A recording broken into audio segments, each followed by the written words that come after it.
Adrian College Television would like to give a big thank you to our sponsor, Carlton Lodge of Adrian.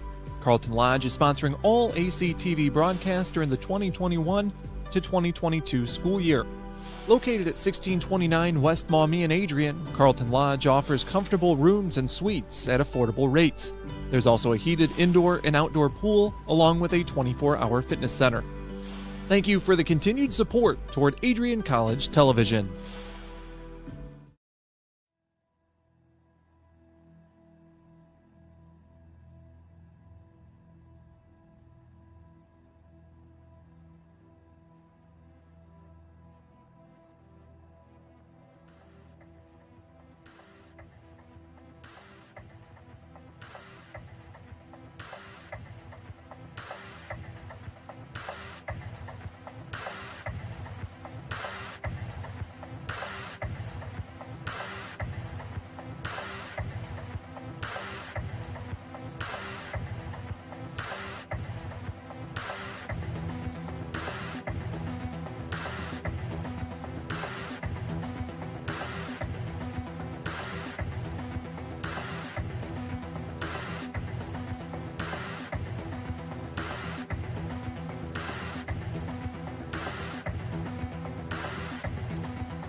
Crosses over, back onto the far side. Rips a shot, she scores!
I'm Matt Kibbe, the current student body president here at Adrian College.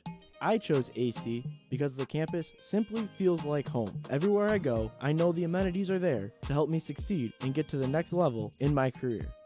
If you want to see what Adrian College has to offer, you can schedule an in-person visit at adrian.edu/campus-visit. Adrian College has dozens of athletics programs, and winning is a staple on our campus. We have the culture of winning in and out of the classroom. This is a place where young men and women grow into professionals for life. Are you interested in learning more about the Bulldog experience? Visit adrianbulldogs.com and the Recruit Me tab to be recruited to play your sport of choice today. If you have what it takes, you could be a Bulldog in no time. Adrian College has once again been recognized for its commitment to engaged, experiential education by Colleges of Distinction, a one-of-a-kind guide for college-bound students. While higher education has changed over the past 20 years, Colleges of Distinction's selection process has stayed consistent in accepting only those that adhere to the 4 distinctions: engaged students, great teaching, vibrant community, and successful outcomes. Overlaid in the last few years have been a look into high-impact practices. They believe most critical to the student experience were the kinds of engaging experience that are found at Adrian College. To learn more, please visit adrian.edu.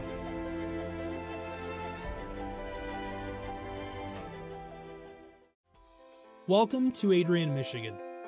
We're located in a proud college town. Adrian College is situated just 45 minutes from Ann Arbor, Detroit, and Toledo. We're very excited to show you just a little bit of what AC has to offer.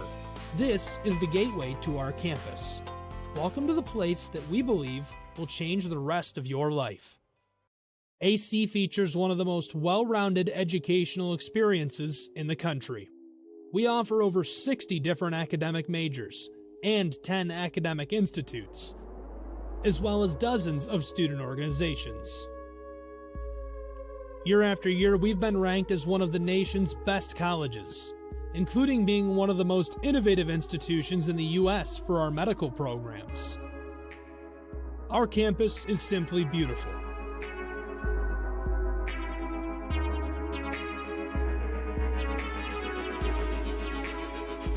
Our student-to-faculty ratio is an incredible 13-to-1. That means more attention for you and a much better overall learning environment. We know how to put together an education that is life-changing, and these are just some of the highlights. From our communication arts program, to our many performing arts, to the home of business on campus, to our sciences and medical studies, we have the spaces where you can grow into the professional that you want to become. Our first-year student experience is award-winning. You'll make lifelong friends here, meet mentors, and maybe even meet that special someone. The Kane Student Center is open 24 hours a day, and there's a lot going on here.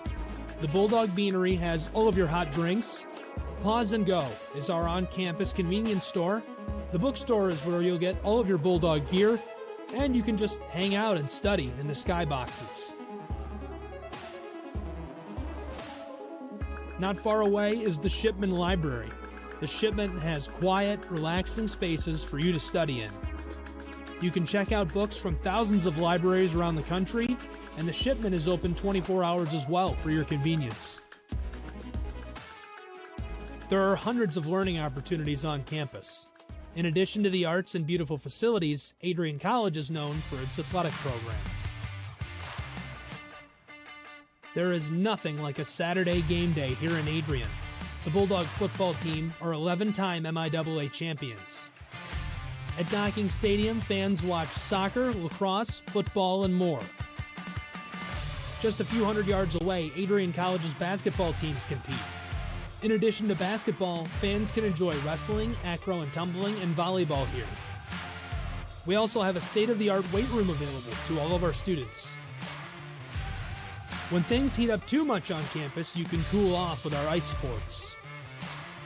Our NCAA ice hockey teams are constantly battling in the national playoffs. Just a quick walk down the service drive, we feature one of the best baseball and softball programs in the nation at our level. Soon you'll be able to cross the street and watch men's and women's rugby take to the pitch as well. Our rowing, crew, and top-ranked bass fishing programs compete out of the Adrian College Boathouse, a gorgeous facility just a 15-minute drive north on Devil's Lake. Our students know how to relax in their downtime. When they're not out and about, we have dozens of housing options on campus. With apartments right in the mix of things, you can pick what works best for you. We've also recently renovated a few of our housing options. Adrian College is a Methodist-affiliated institution that has been changing lives since 1859. The modern liberal arts education offered by our faculty is unrivaled. We can't wait to have you on campus and show you around. Visit adrian.edu to schedule a full campus visit today. We'll see you soon.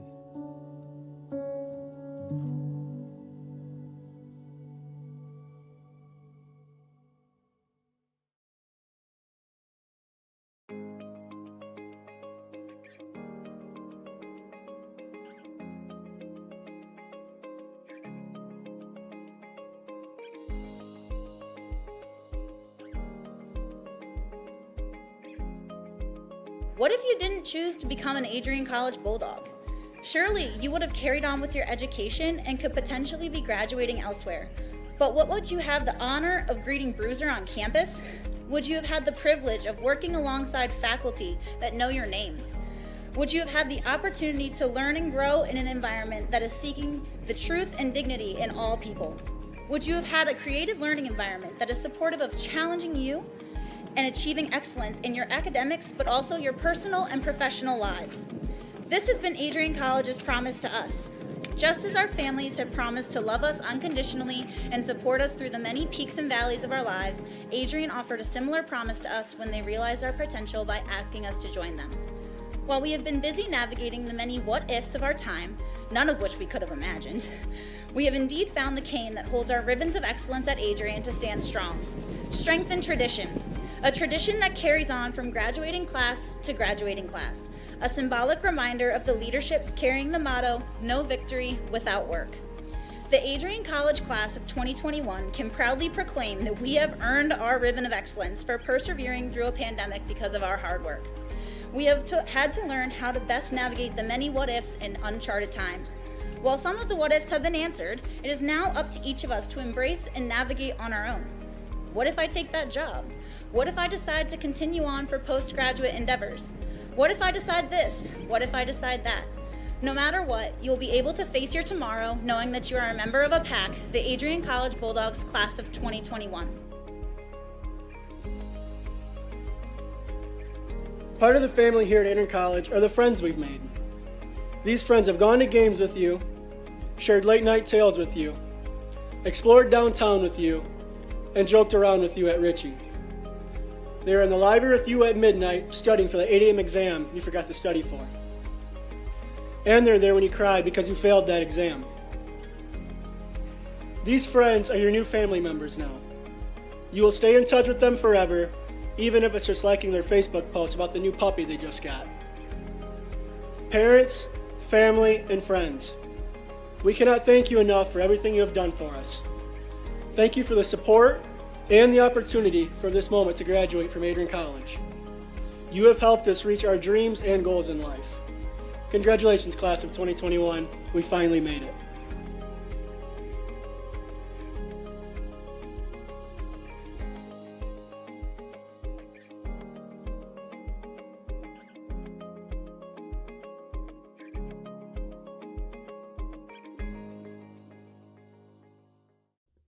Adrian College has once again found itself on the 2022 U.S. News & World Report Best College Rankings. This is the 8th straight year that Adrian has been named to the top regional colleges Midwest section. Adrian College was also named the most innovative school in the regional colleges Midwest category. In addition, Adrian received accolades in Best Value in undergraduate teaching within regional colleges Midwest. Adrian College was also named in the top first-year experiences by U.S. News & World Report.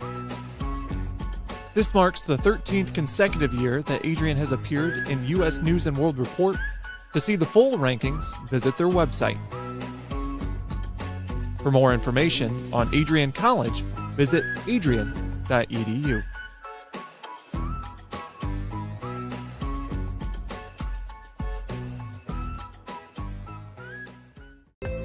The Adrian College Media Production House provides opportunities for students to learn and grow live on the airwaves, just like Matt Kibbe. I've gotten a chance to create a relationship with coaches and teams and learn more from people instead of trying to teach myself something. Gotten an opportunity to expand my knowledge of sports, hone in on my skills as a broadcaster, and learn about equipment in different ways. You get more of a connection with professors as well. Providing opportunities, growing leadership. The Adrian College Media Production House. Thanks for tuning in. I'm Dejan Hughes, and I'm a senior in the class of 2021. My name is Megan Abbey. I'm from the class of 2021. Hi, my name is Caitlin Parisi, and I'm the class of 2021. Wow. As far as working for ACTV, the first thing that comes to mind is honestly the community. Like, the people that I work with are amazing, all the way down from Jay at the top to the last guy that only gets to work one stream a week. It's just the energy that is around is always awesome. It's a perk that you get free access to the games, but I absolutely love it. We have a great culture here, and then I was able to work my way up to a student director position, but I get so much creative freedom. I get to work in arenas and sports and environments that I absolutely love and enjoy. ACTV has brought so many experiences and memories that I'll take with me to grad school and even beyond. It's been such a blessing to be a part of the team, and everyone's just so welcoming, and I've learned so much directing and using the camera and many other things. If you do want to get into this stuff, I say do it, and do it quickly with ACTV, because not only is it a great community, but you'll also learn a lot and be prepared for the future.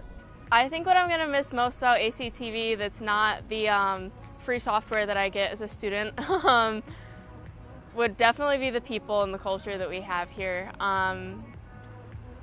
Just the connections that I've made, the students that we have, just the family that we have here. I'm definitely going to miss everyone a lot. I'm going to miss everyone. I think everyone's just been so great. I love the atmosphere. It's definitely another family away from home. I think directing is going to be something I miss, but just interacting with everyone during our meetings on Tuesdays, and just the atmosphere, I think, is going to be the biggest thing. DJ, Megan, Caitlin, I know I told you this was going to be a promo about ACTV. Well, it's actually a promo about you guys.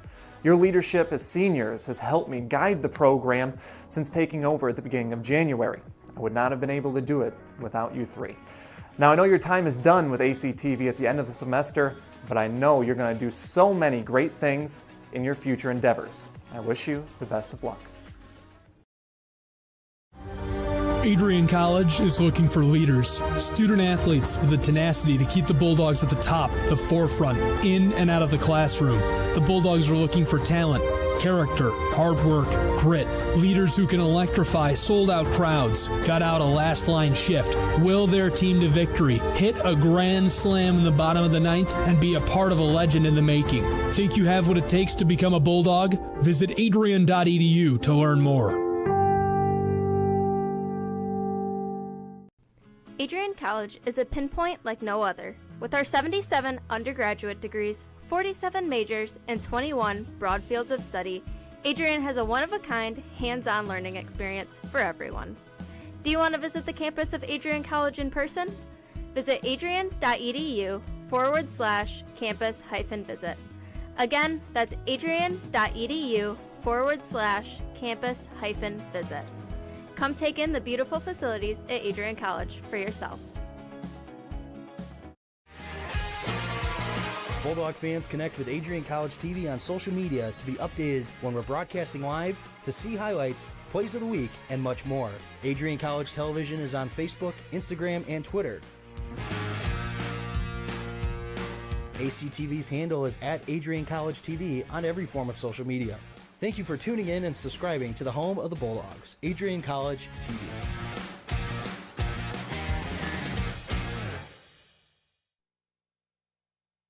Adrian College has dozens of athletics programs, and winning is a staple on our campus. We have the culture of winning in and out of the classroom. This is a place where young men and women grow into professionals for life. Are you interested in learning more about the Bulldog experience? Visit adrianbulldogs.com and the Recruit Me tab to be recruited to play your sport of choice today. If you have what it takes, you could be a Bulldog in no time. Good evening, soccer fans, and welcome to Docking Stadium for tonight's men's soccer matchup between the University of St. Francis and Adrian College. The Bulldogs fell at the hands of Spring Arbor University just 24 hours ago, but it's a new day and a new challenge against a different Cougars team this time around. Calvin Keys joined in the booth by Ryan Cuddy.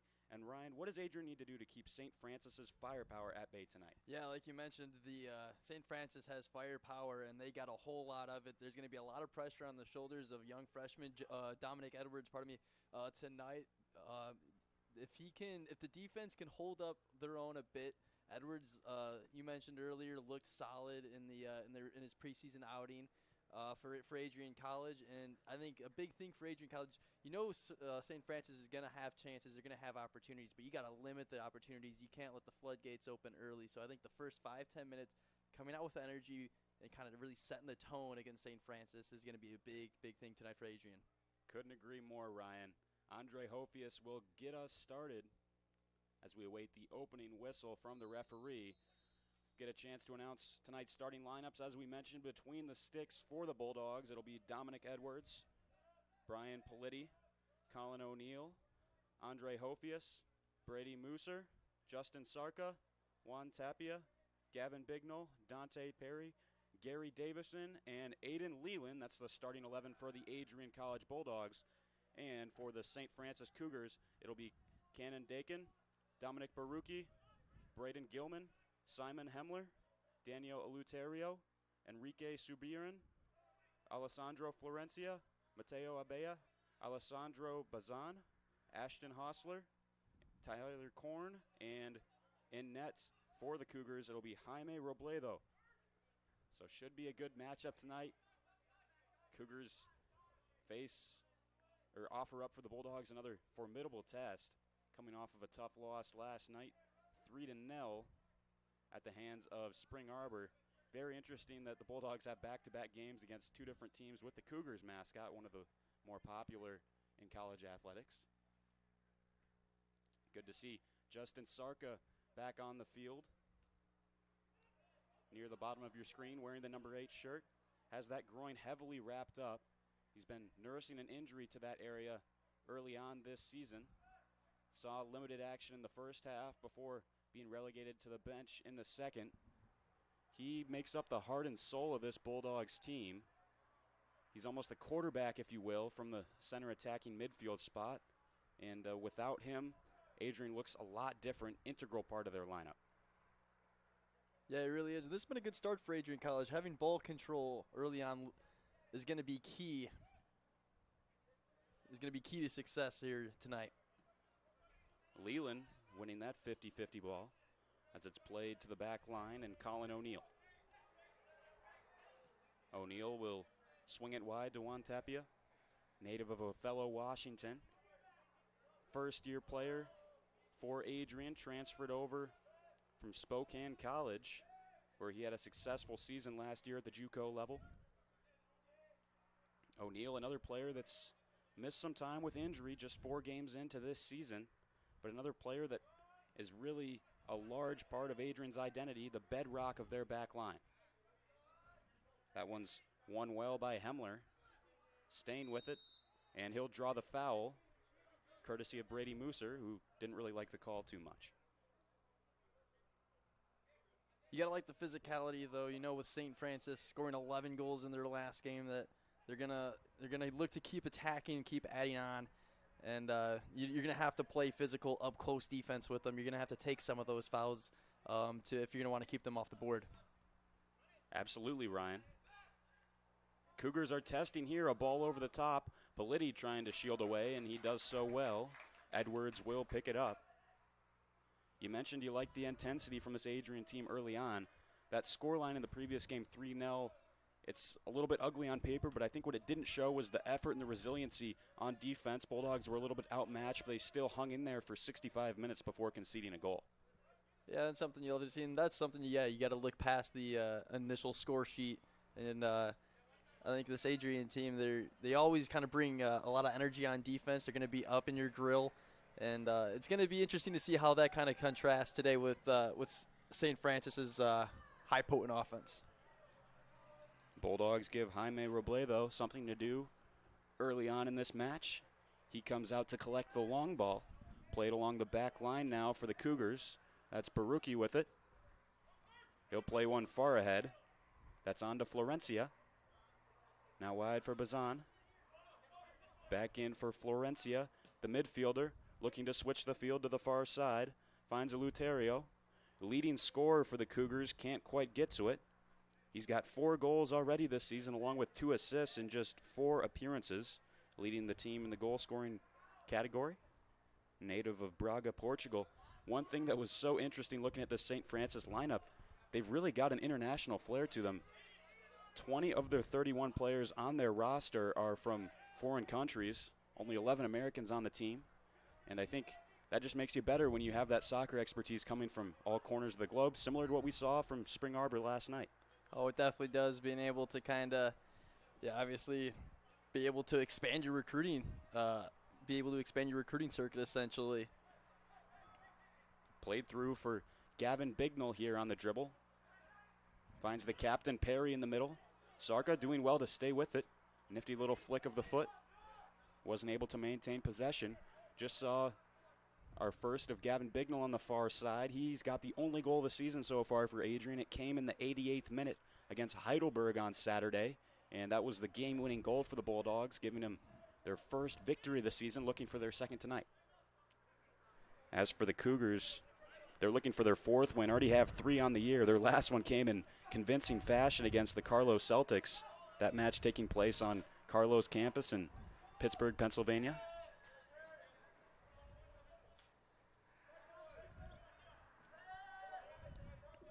Cougars will drop this one all the way back to their keeper, Robledo. Now looking up for Baruki. Baruki taking his space before feeding to his fullback, Dakin. Hemler meeting a roadblock, and Brady Mooser, one of the best 1v1 defenders on this Bulldogs team, does well again there. Subiran turns and fed it wide.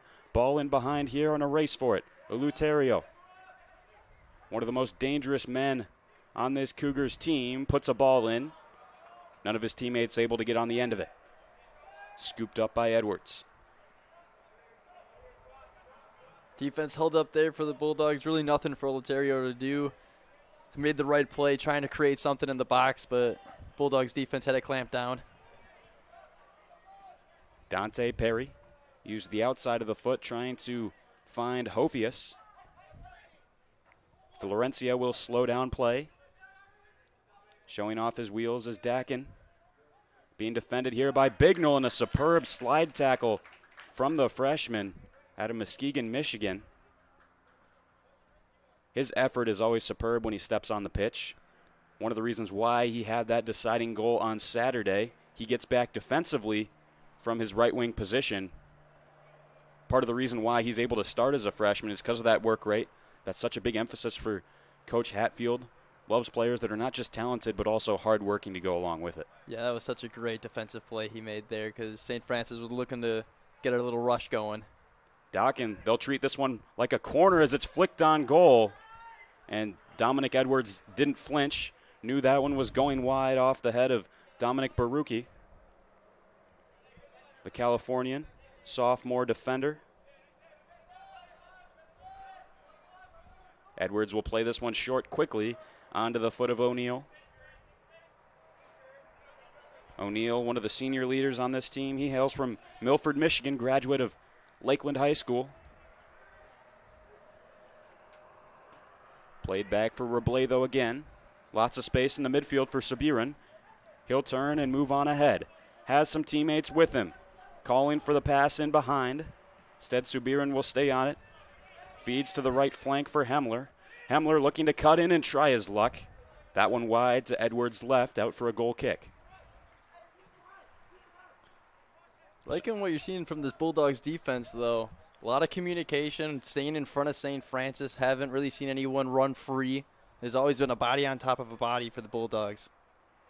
One thing that's been noticeable is when Adrian knows they're going to be up against it, maybe outclassed a little bit skill-wise, they've been smart strategically to drop back, pack it in, get 10 men behind the ball defensively, and then when a counter opportunity presents itself, they look to use their speed coming from Juan Tapia and Gavin Bignell on the outside to really pressure, just like we saw there from Hofius as he'll chase it out to the end line. Strong contact with Robledo there, but you love to see the effort from Hofius. And saw a little bit of that infamous press from the Bulldogs right there. Glad you've joined us here on Adrian College TV. Just about 10 minutes in here if you're just joining us. Couple of shots and chances falling the way of the University of St. Francis, but none on target so far. Still scoreless here. Calvin Keys, Ryan Cuddy here with you at Docking Stadium. O'Neal coming out for it as it'll be another foul called against the Bulldogs here in the middle of the park. Maybe a chance for the Cougars to whip in a ball here from distance. It'll be Mateo Abella to take it. Players pushing up the pitch for St. Francis. Ball played over the top and an opportunity that's won well by O'Neal. Bignell racing to keep it in. Able to get to it just in the nick of time. Feeds Sarka up ahead. Sarka cutting it back for Leland. Looking for Hofius. It's flicked backwards by St. Francis. Dropped by Korn. Abea had Bignell hot on his tail. Cougars will play it across the field here. And moving it on up is Baruki. Brilliant flick there by Luterio to get it wide. And it's the ball played across. Touchdown by Florencia. But not quite able to get the contact that he desired. Nonetheless, a great effort from the sophomore forward out of Manta, Ecuador. It was a great ball played into by Multeria to just even give him an opportunity in the box there. Absolutely, nearly perfectly weighted. Fell onto the foot of Florencia. Tapia plays the 1-2.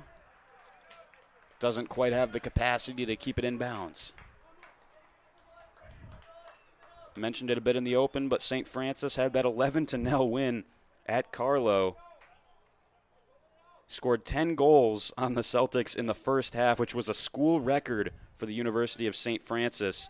Simon Hemler scored for them just 95 seconds into the match, so it started early and it continued at a rapid pace for the Cougars. Celtics able to recover a bit in the second half, but really a strong performance, and they have to be feeling very confident about their game going into this one, Ryan. Oh, yeah, there's no way you can't be after putting up the kind of numbers that they did, and which is also just really promising to see Adrian holding up their defense through the first 12 minutes of this game, because they've looked very sound, having a good portion of the ball control, certainly in the opening 5 minutes as well. Played into the feet of Bazan there. Now they'll look up the line. Politi winning the race and opts to take the safe route, plays it out the touchline. Bulldogs very organized on defense, as you said, Ryan. St. Francis looking to continue to test them here, though. It's Hemler, the man who scored just over a minute and a half into the match against Carlo. That one was nearly on frame for, I believe that was Dakin. Don't know if that was a cross or a shot. Nonetheless, that may have caused Edwards a little bit of a shaky moment. Didn't know if that one was going to drop on goal. Yeah, I think the heart rate raised a little bit from Edwards because it came from such a far ways out, from Dakin. And yeah, like you mentioned, that one just missed clipping the crossbar. You wouldn't think he'd be able to put it on net from out there, but you never know. Certainly caught Edwards by surprise. And with the accuracy, too, because it was going top corner. He had it lined up. Just, if anything, it was too strong of a shot. Yeah.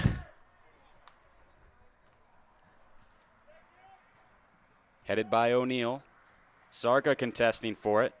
Perry puts his hands up in the air as if to deny responsibility for the St. Francis player falling to the ground. And actually, it's going to be a set piece for Adrian here. That's interesting. A lot of bodies in the mix there. Tough to tell what exactly transpired on the far side of the field. Bulldogs aren't complaining, though. That's Politi to the far side. Bignell, the intended target, falls to Sarka now. Looks outside for Hofius. Cutting back in at about the 20-yard line. Lays this one off for Gary Davison. Davison playing it through, and Bignell will make Robledo think twice about that one. Looks like he may have been. It's going to go out for a corner. Robledo got the last touch on it. I might have been an instance where he went to ground to try to dive for the ball with Bignell pressuring and then slid out of bounds on the turf. I think that's what it was motion. I think that was Tapia was motioning over to the referee, saying he landed out of bounds when he finished his slide. That's what hustle will do for you. Generates chances like this upcoming corner kick. Good work by Bignell to put the pressure on. Aiden Leland to deliver the corner. Leland into the far post. Headed away well there. All alone is Abea. Waiting for some help as he's trapped on the sideline by Davison, who feeds it dangerously into the middle. Turned right back over to the Cougars. Subiran on the ball. Plays it over the top. Eleuterio will chase it all the way across the field to the far corner. Puts the ball in now. Could not be controlled there by Florencia. Still bouncing around. It's Bazan with it. Chested down for Dockin, who had that attempt on goal from the cheap seats a few minutes ago. Bazan for Hemmler. Simon Hemmler from Bad Homburg, Germany. Sophomore midfielder. Most of the European Union represented on the field right now, Ryan.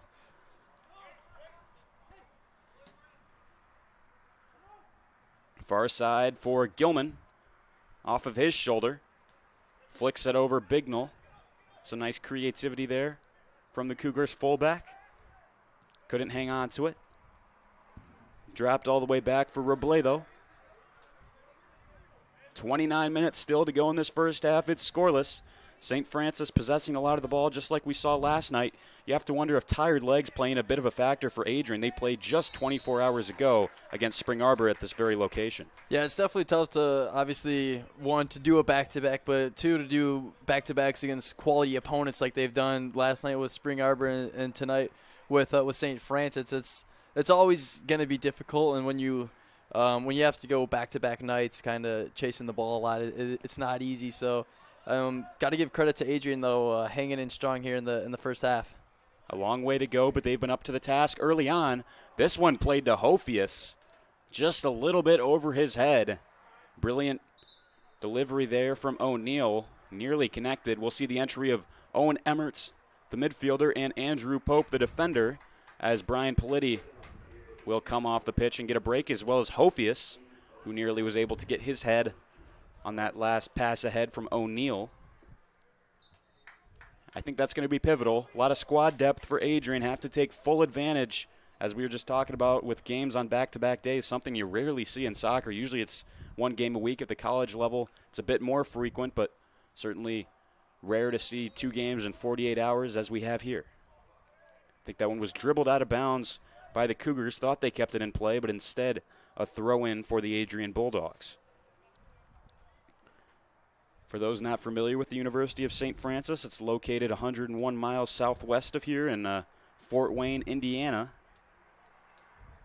School founded on Catholic principles. Davison will throw this one high in the air. Perry in the mix. Beaten out for it. Headed forward still by Hemmler. Mooser looking to shield. And wins the throw-in. A little bit of gamesmanship going on there. Yeah, I was going to mention. Something you see pretty often. You know, when you drop the ball on the ground, it gives you a second to get back in the play instead of being caught out of position when you throw it to him. That's one of the oldest tricks in the book for soccer players. It certainly wasn't going to give Muser the advantage there. Hemmler had rushed pretty far up the field, wanted to get back into his usual position. Mooser and Hemmler tangled up again. Exchanging pleasantries early on in this game. Far side now. It's Gilman. Little Trivella action there, using the outside of the foot to curl it into the middle. No trouble for Edwards. Andrew Pope receives the ball. Freshman from Monroe, Michigan. Now ahead from Brady Mooser. Bignell getting on his horse, but he was offside. Bit frustrated with the call, but the assistant referee has the best angle in the house on that one.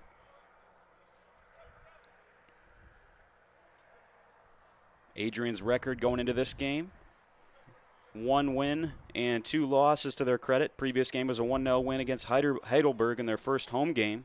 Bignell provided the winner. And then before that, it was their opener on the road against crosstown foe Siena Heights. Fell narrowly 1-0 in that one. Perry tries from distance right into the hands of Robledo. Good opportunity for the Bulldogs. Have to take advantage of those. Decent try from Perry. Yep, good too to keep Robledo on his toes. Make sure he's not getting too comfortable back there. If you're Perry, had the opportunity, send one on net. Difficult task for Adrian's defense in this game, as 11 different players have netted a goal for the Cougars so far in this season. So a lot of versatility, a lot of guys you have to watch. Florencia went for the nutmeg there. Mooser wasn't having any of it. Emmert will play it wide for him now. Tiptoeing the touch line. Mooser. And it'll be a throw-in as a substitute will come in. Entering the game is Mason Vanasacker, another freshman out of Monroe, Michigan. Same graduating class as Andrew Pope. Both went to Monroe St. Mary's High School. Cool little connection there. Florencia up for Sabirin. Looking up ahead for Eleuterio. And he'll give his teammate a hand. Really like the idea. Wasn't quite able to work out for the Cougars.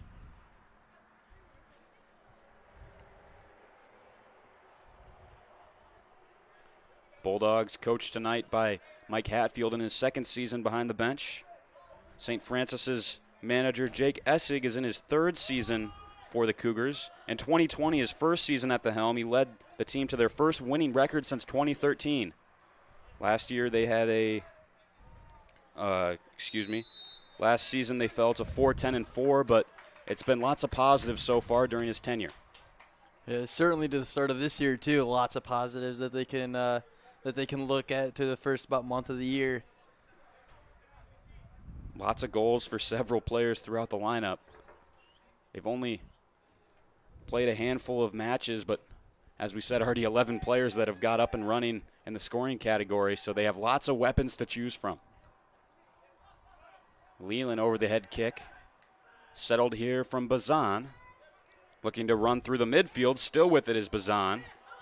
Not getting by Colin O'Neill, who's caught out of position a bit now. St. Francis will look to take advantage. Florencia. Far side, Subiran. One-on-one with Davison. Subiran staying with it. Lays off for Bazan. Played over the top for Subiran. Edwards diving out for it. Ball is still loose. And 2 saves in a row from Dominic Edwards. The freshman had to be on top of his game, and he came through there, sliding in to make a pair of beautiful saves. Yeah, that's just sticking with it right there for Dominic Edwards. Sticking with the cause, laying out.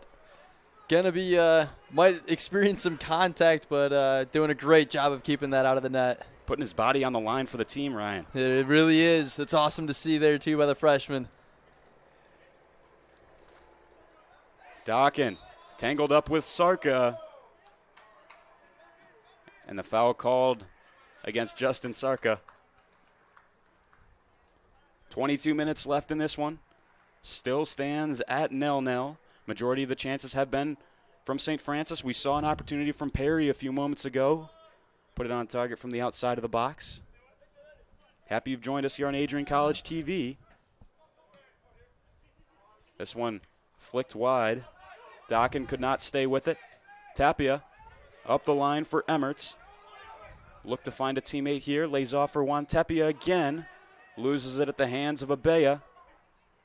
Mateo Abea Playing into the middle for Florencia. Now Hemler taken away by Tapia, double teamed, knocked off the ball. That was a clean play. Hemler winning the ball before the player, and now a chance from the outside of the box that won't trouble Edwards. Yeah, some offensive chances now starting to peek out a little bit for St. Francis. Certainly had some good offensive pressure there the past couple minutes. Couple of changes for the Bulldogs. Jack Millette entering, as well as another player that I love to see joining the game. Chris Chiz has some blazing speed, really opens up the match when he gets out there. Forces the defenders to be honest and stay back a little bit more. Yeah, he really does. Having that much speed is so dangerous. Especially get him out in the open, he can get some work done. Don't be surprised if you see Adrian attempting to play some balls over the top for Chiz to chase after. O'Neal booked for the handball. Again, we just see it's those little things that help you get back in position, Ryan. Yep, delaying it just a little bit, moving the ball a couple feet over. Being able to set up. Abea out wide for Gilman to the far post. Vanasacker made a bit of a mess of that one, but escapes any judgment. Dockin, middle for Abea again. Chiz stepping up for it. Has the ball at his feet, looking to drive wide. And if nothing else, he'll get the throw in. Yeah, you saw Braden Gilman collapsing down too, forcing him pretty much out of room because he was blazing there around the corner trying to catch the edge. Davison thrown in well to Sarka, who couldn't quite settle it. Now Leland with it. Dropped for Pope. Right into the lap of Hemler. On ahead for Florencia. He was looking for Hemler in the middle. Played wide again for Dockin, hailing from Dayton, Ohio. Matched up with Tapia on the wing. Dockin will turn his man, and then Vanasacker will clear the danger momentarily. Changes taking place now for the Cougars.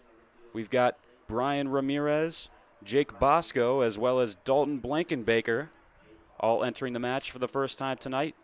And they will be replacing Simon Hemler, Alessandro Florencia, and Alessandro Bazan. So both Alessandros for the Cougars heading off the field. And those are some of their heavy hitters, so giving a chance to let them have a breath of fresh air and then come back stronger. Wasn't a bad attempt there on the flick from Barucki, the center back, getting up in the play. Another challenging header. You see, I think, St. Francis aiming for the top corners a lot. Edwards, not the tallest player you'll see. So if you can get it up in the air, it's going to make life more difficult for him. Oh, yeah, certainly strategic. I think we've seen that a couple different times. I think it was from Dakin who had the far shot out. He was looking top corner with that as well. So I think St. Francis definitely coming in with a game plan to face Edwards. Emmert laying off for Sarka. First touch of the night for Blankenbaker. Now on for Eleuterio. Flicked behind him. That's on for Bosco, who also recently entered the match. Vanasacker sliding in, a brilliant challenge. Out for a throw-in. I'll tell you what, those slide tackles, they don't feel the greatest on turf. A little bit of potential for turf burn there. Vanasacker didn't think twice, and one of the best slide tackles we've seen all season from the Bulldogs. Yeah, that was picture perfect right there from Vanasacker. Being able to halt the rush, too, because St. Francis had looked like they were getting a little bit past getting behind the Adrian defense. Now this allows them to be able to set up. And watch this for Doc, and they've used these throw-ins from the corner, very similar to a corner kick. They do again here. It's flicked on goal, and that's Dominic Barucki with the first goal of this match. A brilliant throw-in and a brilliant header makes it 1-0 in St. Francis's favor.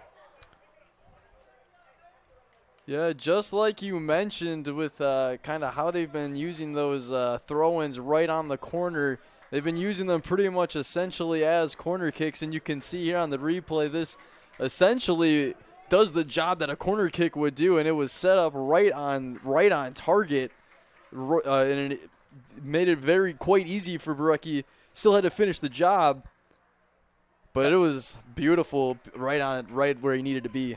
That is just brilliant technique. Started on the far post, ran to the near post. Pope couldn't tell that he was behind him, and then Barucki got up well and then flicked it on perfectly with the header. Couldn't have drawn it up any better if you're their manager, Jake Essig. A huge goal to get off the mark. Cougars up 1-0 in this one. Yeah, if you're Adrian, you know the miss hit by the Cougars. Robledo's going to race out to catch that one. Nearly exited the 18-yard box. But if you're Adrian, you know the scoring in bunches that St. Francis can put up, so you got to really lock down these last 16 minutes. And if at the very least go into halftime 1-0, obviously you would like to try to erase that deficit, but you can't let it snowball. Very easy to lose morale when you see that first goal go into your net. But as you said, they're going to need to continue to stay stalwart on defense. Blake and Baker dropping for Dockin. O'Neal, another timely header. Chested down by Justin Sarka, the central midfielder. Seen the most playtime he has all season due to a groin injury that's been nagging him. Sarka's there again. Certainly looks pretty fit tonight with the way he's been playing. Caught in the right groin by Blankenbaker. And Tapia to take the set piece.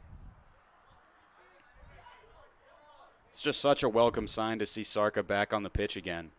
Heart and soul of this Bulldogs team, and really does a great job of controlling the midfield and orchestrating the attack for Adrian. Yeah, and you can tell, obviously don't know with how he's feeling, but that groin likes to be fully healed right now. He's flying full speed right now. Vanasacker will get another go-round at it. Thrown into Sarka.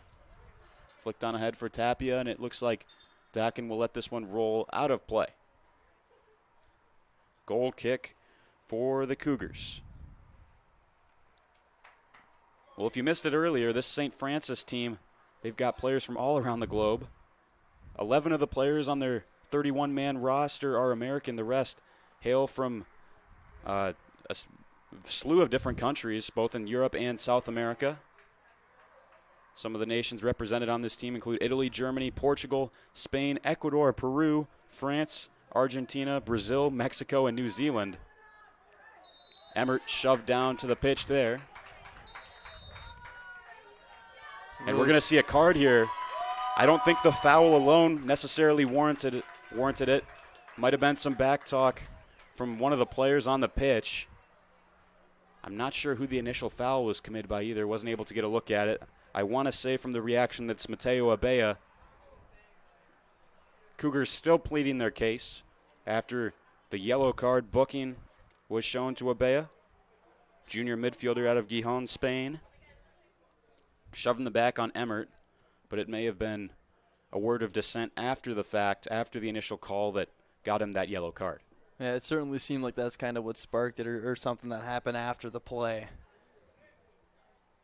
Easy to get frustrated, but so important you keep your emotions in check in the midst of the game. Tapia to the far post.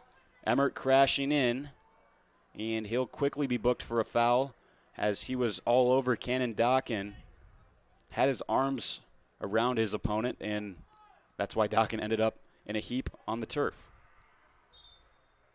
Bulldogs are waiting to make a substitution. They've got Bradley Witham, forward out of Plymouth, waiting to make his entry into the match. 14 minutes left in this first half. Referee has a brief conversation with Jaime Robledo, goalkeeper for the Cougars, and now they'll press on again. Long ball looking for Eleuterio, chasing after it, making life difficult for O'Neal, and throw-in signaled for Adrian here. So great work by O'Neal there on the far side. Now Witham will make his entrance to the match. He'll replace Jack Millette. Bulldogs manager Mike Hatfield making the change. Second season here at Adrian College. His assistant coach Matt Twiss Coach Hatfield, it's remarkable. He founded the soccer programs at University of Michigan Dearborn, both men's and women's, and helped the men's team transfer over from being a club organization to the NCAA varsity level. Also has some experience coaching women's soccer at Trenton High School. Led them to a pair of MHSAA Final Four appearances during his tenure there.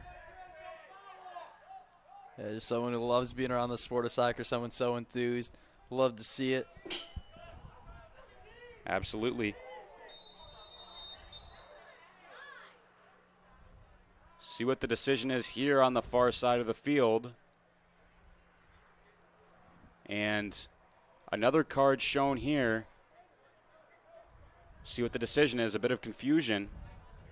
That was, I believe, Emmert and Robledo getting tangled up on the far side of the field. I'd love to see another look at that one. Believe the booking was shown to Robledo, if I'm correct, Ryan. Did you get a good angle at what happened there on the far side? No, I just saw a collision and Robledo hit the turf.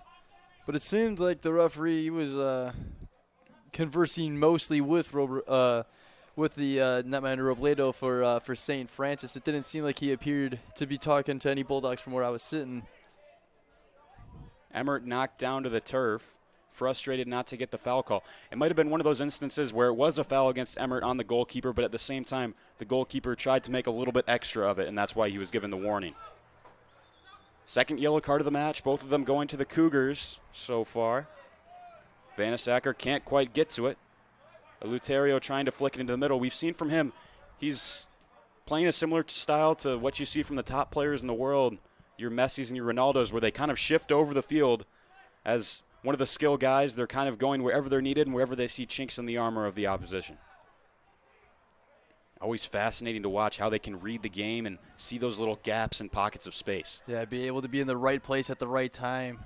Brian Ramirez over the top to Blakenbaker and kicked away acrobatically by Edwards. Doing his best Cobra Kai impression there outside of the 18-yard box. As I say, he came in, I think he was expecting maybe to be able to get it before while he was still in the box, but then once he came out, had to revert his game plan. Yeah, that would have been messy had Blankenbaker had like another step or two forward. Yep. Because Edwards was not going to pull up with a goal on the line there. Dokken trying to put in another excellent long throw-in. Whipped in, kicked away by O'Neal. I wonder if Dokken got an assist for that throw-in. I don't know. Have to look up the rules behind that after the game, but wonder if you can get an assist off a throw-in. Certainly deserves it with the effort he had. Yeah, definitely set up St. Francis for that first goal. If you're just joining us, it was Dominic Barucki, the center back, getting up on the play to give the Cougars their first and the only goal of this match so far. St. Francis up 1-0, and here's a brilliant ball again. It's off the post. That was Brian Ramirez with the chance. Came awfully close. Whipped back into the box. Pope sprawling out for it. Dawkins still with the ball. Out for a corner kick. Crisis averted for Adrian. It was Brian Ramirez, who hasn't been on the field for too terribly long. Got a brilliant pass from his teammate. Had a lot of space to shoot for. Only came up with the post. Yep. That's Adrian catching a break there. This game's still at 1-0 because St. Francis certainly had a couple golden opportunities. A couple of changes going on. Owen Emmert, Aiden Leland, and Gary Davison all coming off. Difficult when you make a personnel change right before a corner. They're going to have to make sure they have their assignments down here. Chance for St. Francis again. Whipped into the box. Barucki having another go at it. Comes all the way out for Subiran, and it's one off of him by Chiz. Counterattack if they hurry for Adrian, as Chiz giving his best effort at it, but in the end the play just got away from him.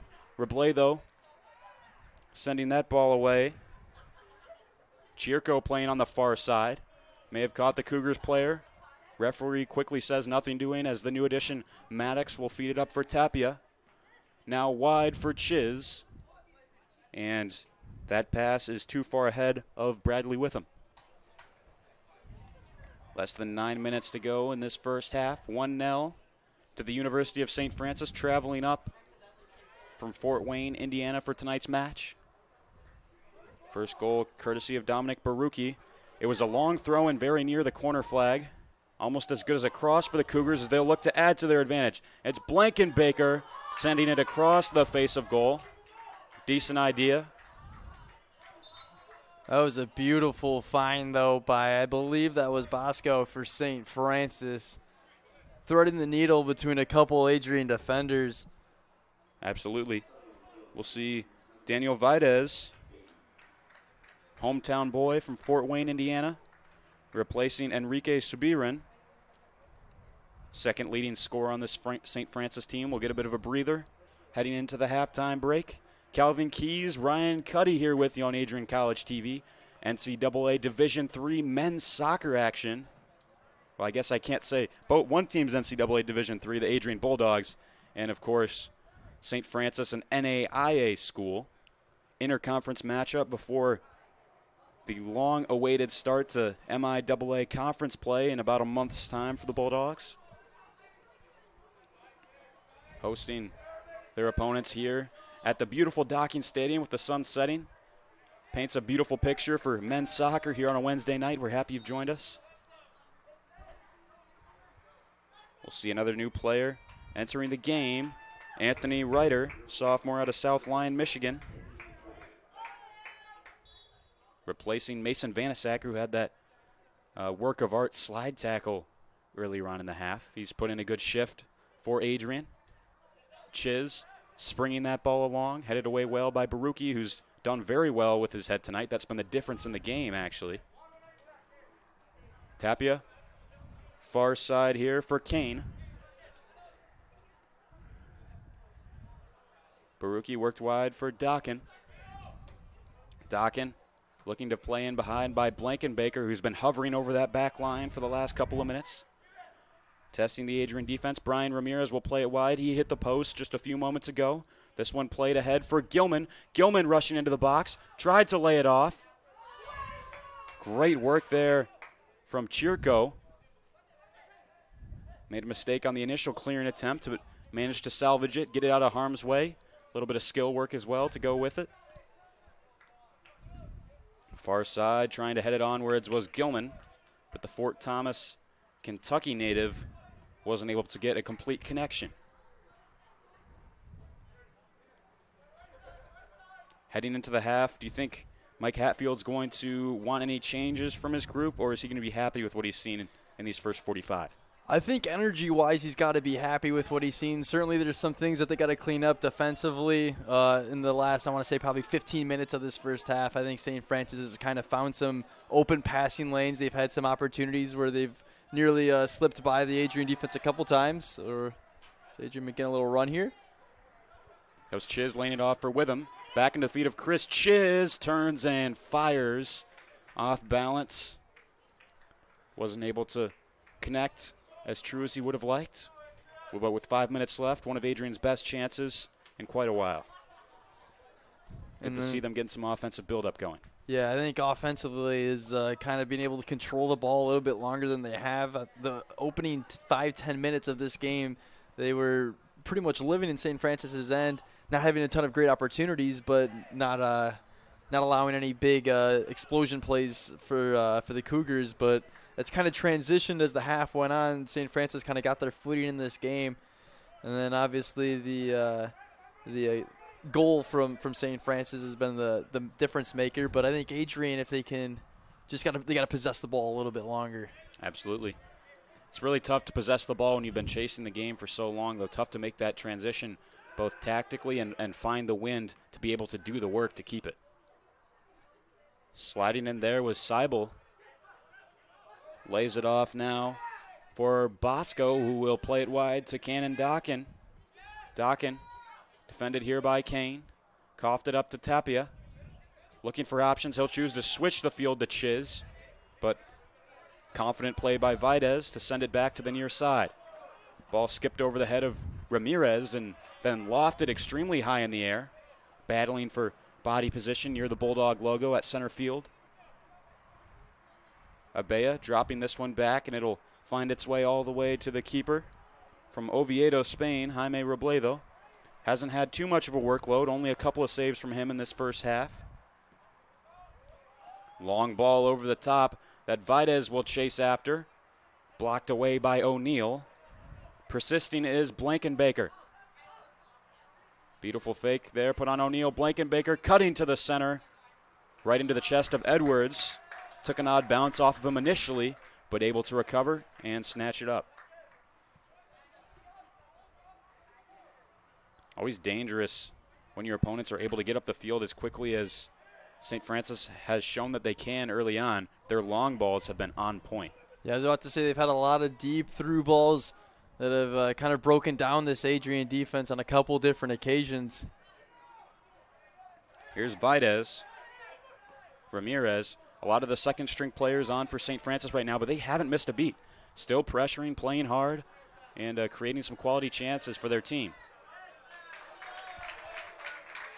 Ruled as a goal kick.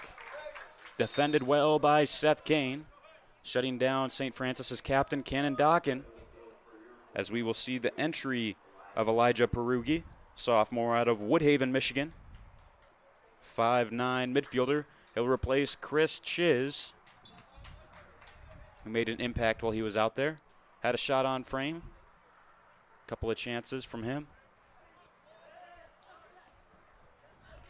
Chris Chiz is what you might call a super sub, because when your starting wingers get tired, he's the guy that can go out there and maybe catch the opposition by surprise and maybe spark something for Adrian's offense. No, yeah, certainly a spark plug, and defenses kind of can at times take a big sigh of relief when he comes off the field, because just the amount of problems that he can cause with his speed and essentially just getting over the back of the defense.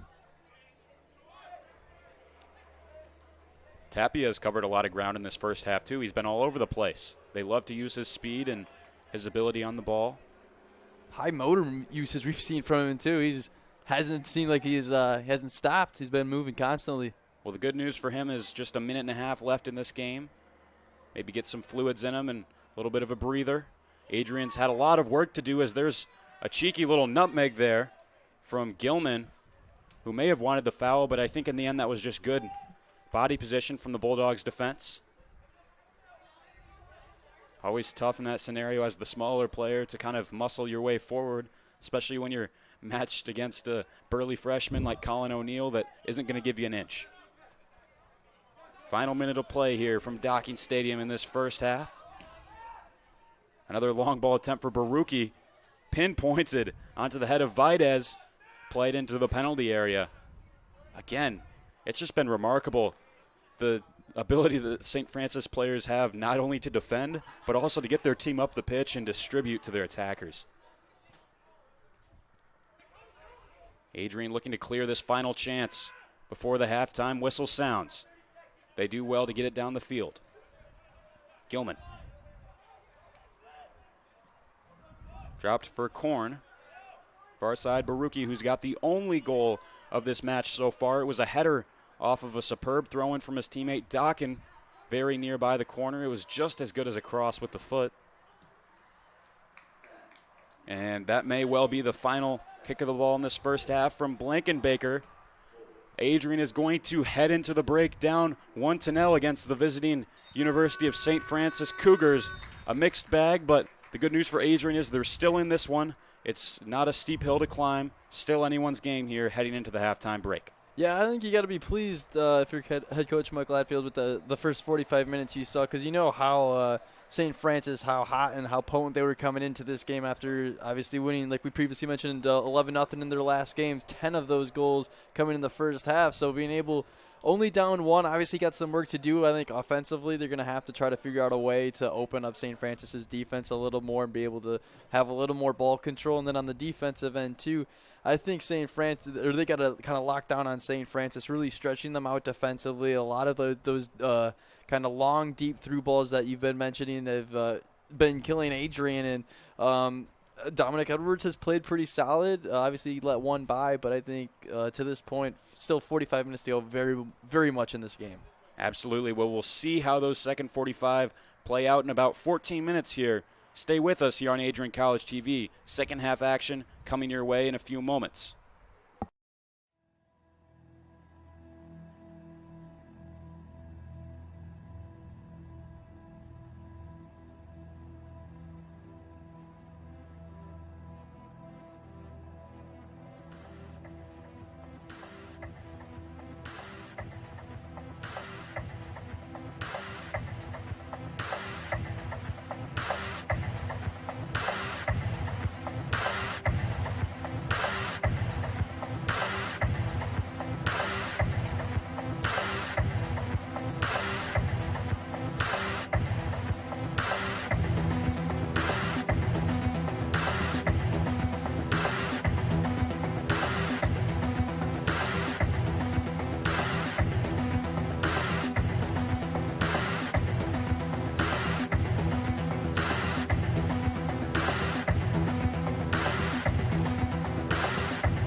crosses over, back onto the far side. Rips a shot, she scores!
What if you didn't choose to become an Adrian College Bulldog? Surely you would have carried on with your education and could potentially be graduating elsewhere. But what would you have the honor of greeting Bruiser on campus?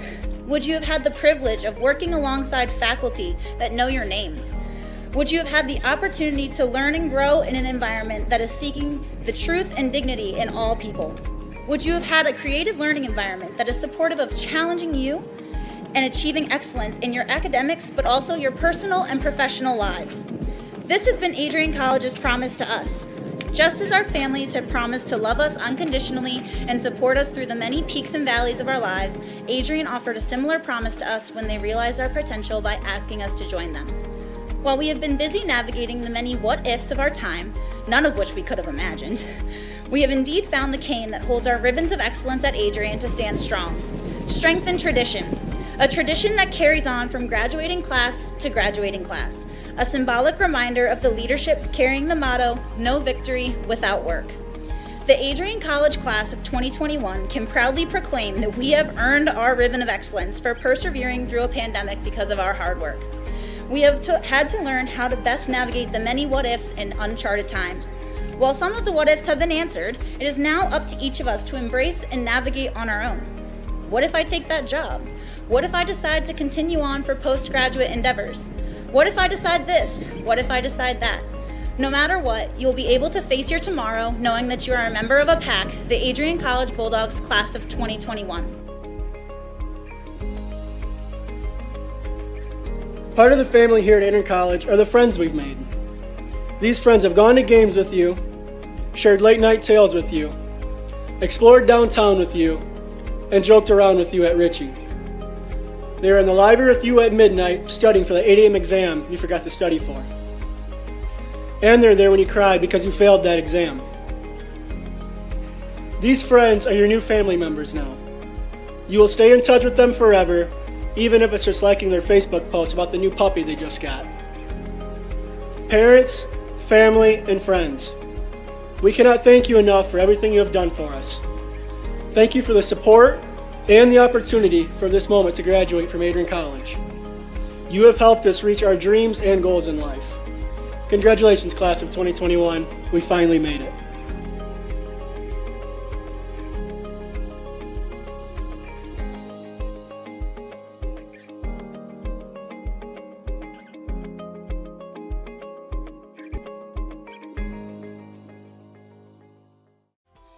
Welcome to Adrian, Michigan. We're located in a proud college town. Adrian College is situated just 45 minutes from Ann Arbor, Detroit, and Toledo. We're very excited to show you just a little bit of what AC has to offer. This is the gateway to our campus. Welcome to the place that we believe will change the rest of your life. AC features one of the most well-rounded educational experiences in the country. We offer over 60 different academic majors and 10 academic institutes, as well as dozens of student organizations. Year after year, we've been ranked as one of the nation's best colleges, including being one of the most innovative institutions in the U.S. for our medical programs. Our campus is simply beautiful. Faculty ratio is an incredible 13-to-1. That means more attention for you and a much better overall learning environment. We know how to put together an education that is life-changing, and these are just some of the highlights. From our communication arts program, to our many performing arts, to the home of business on campus, to our sciences and medical studies, we have the spaces where you can grow into the professional that you want to become. Our first-year student experience is award-winning. You'll make lifelong friends here, meet mentors, and maybe even meet that special someone. The Kane Student Center is open 24 hours a day, and there's a lot going on here. The Bulldog Beanery has all of your hot drinks. Pause and Go is our on-campus convenience store. The bookstore is where you'll get all of your Bulldog gear, and you can just hang out and study in the skyboxes. Not far away is the Shipman Library. The Shipman has quiet, relaxing spaces for you to study in. You can check out books from thousands of libraries around the country, and the Shipman is open 24 hours as well for your convenience. There are hundreds of learning opportunities on campus. In addition to the arts and beautiful facilities, Adrian College is known for its athletic programs. There is nothing like a Saturday game day here in Adrian. The Bulldog football team are 11-time MIAA champions. At Docking Stadium, fans watch soccer, lacrosse, football, and more.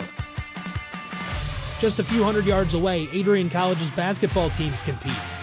In addition to basketball, fans can enjoy wrestling, acro and tumbling, and volleyball here. We also have a state-of-the-art weight room available to all of our students. When things heat up too much on campus, you can cool off with our ice sports. Our NCAA ice hockey teams are constantly battling in the national playoffs. Just a quick walk down the service drive, we feature one of the best baseball and softball programs in the nation at our level. Soon you'll be able to cross the street and watch men's and women's rugby take to the pitch as well. Our rowing, crew, and top-ranked bass fishing programs compete out of the Adrian College Boathouse, a gorgeous facility just a 15-minute drive north on Devil's Lake. Our students know how to relax in their downtime. When they're not out and about, we have dozens of housing options on campus. With apartments right in the mix of things, you can pick what works best for you. We've also recently renovated a few of our housing options. Adrian College is a Methodist-affiliated institution that has been changing lives since 1859. The modern liberal arts education offered by our faculty is unrivaled.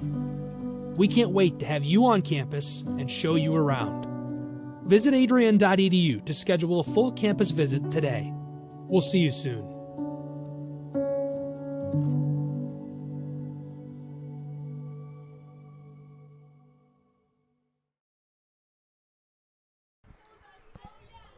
Welcome back to Docking Stadium here on the beautiful campus of Adrian College. We're live here on Adrian College TV.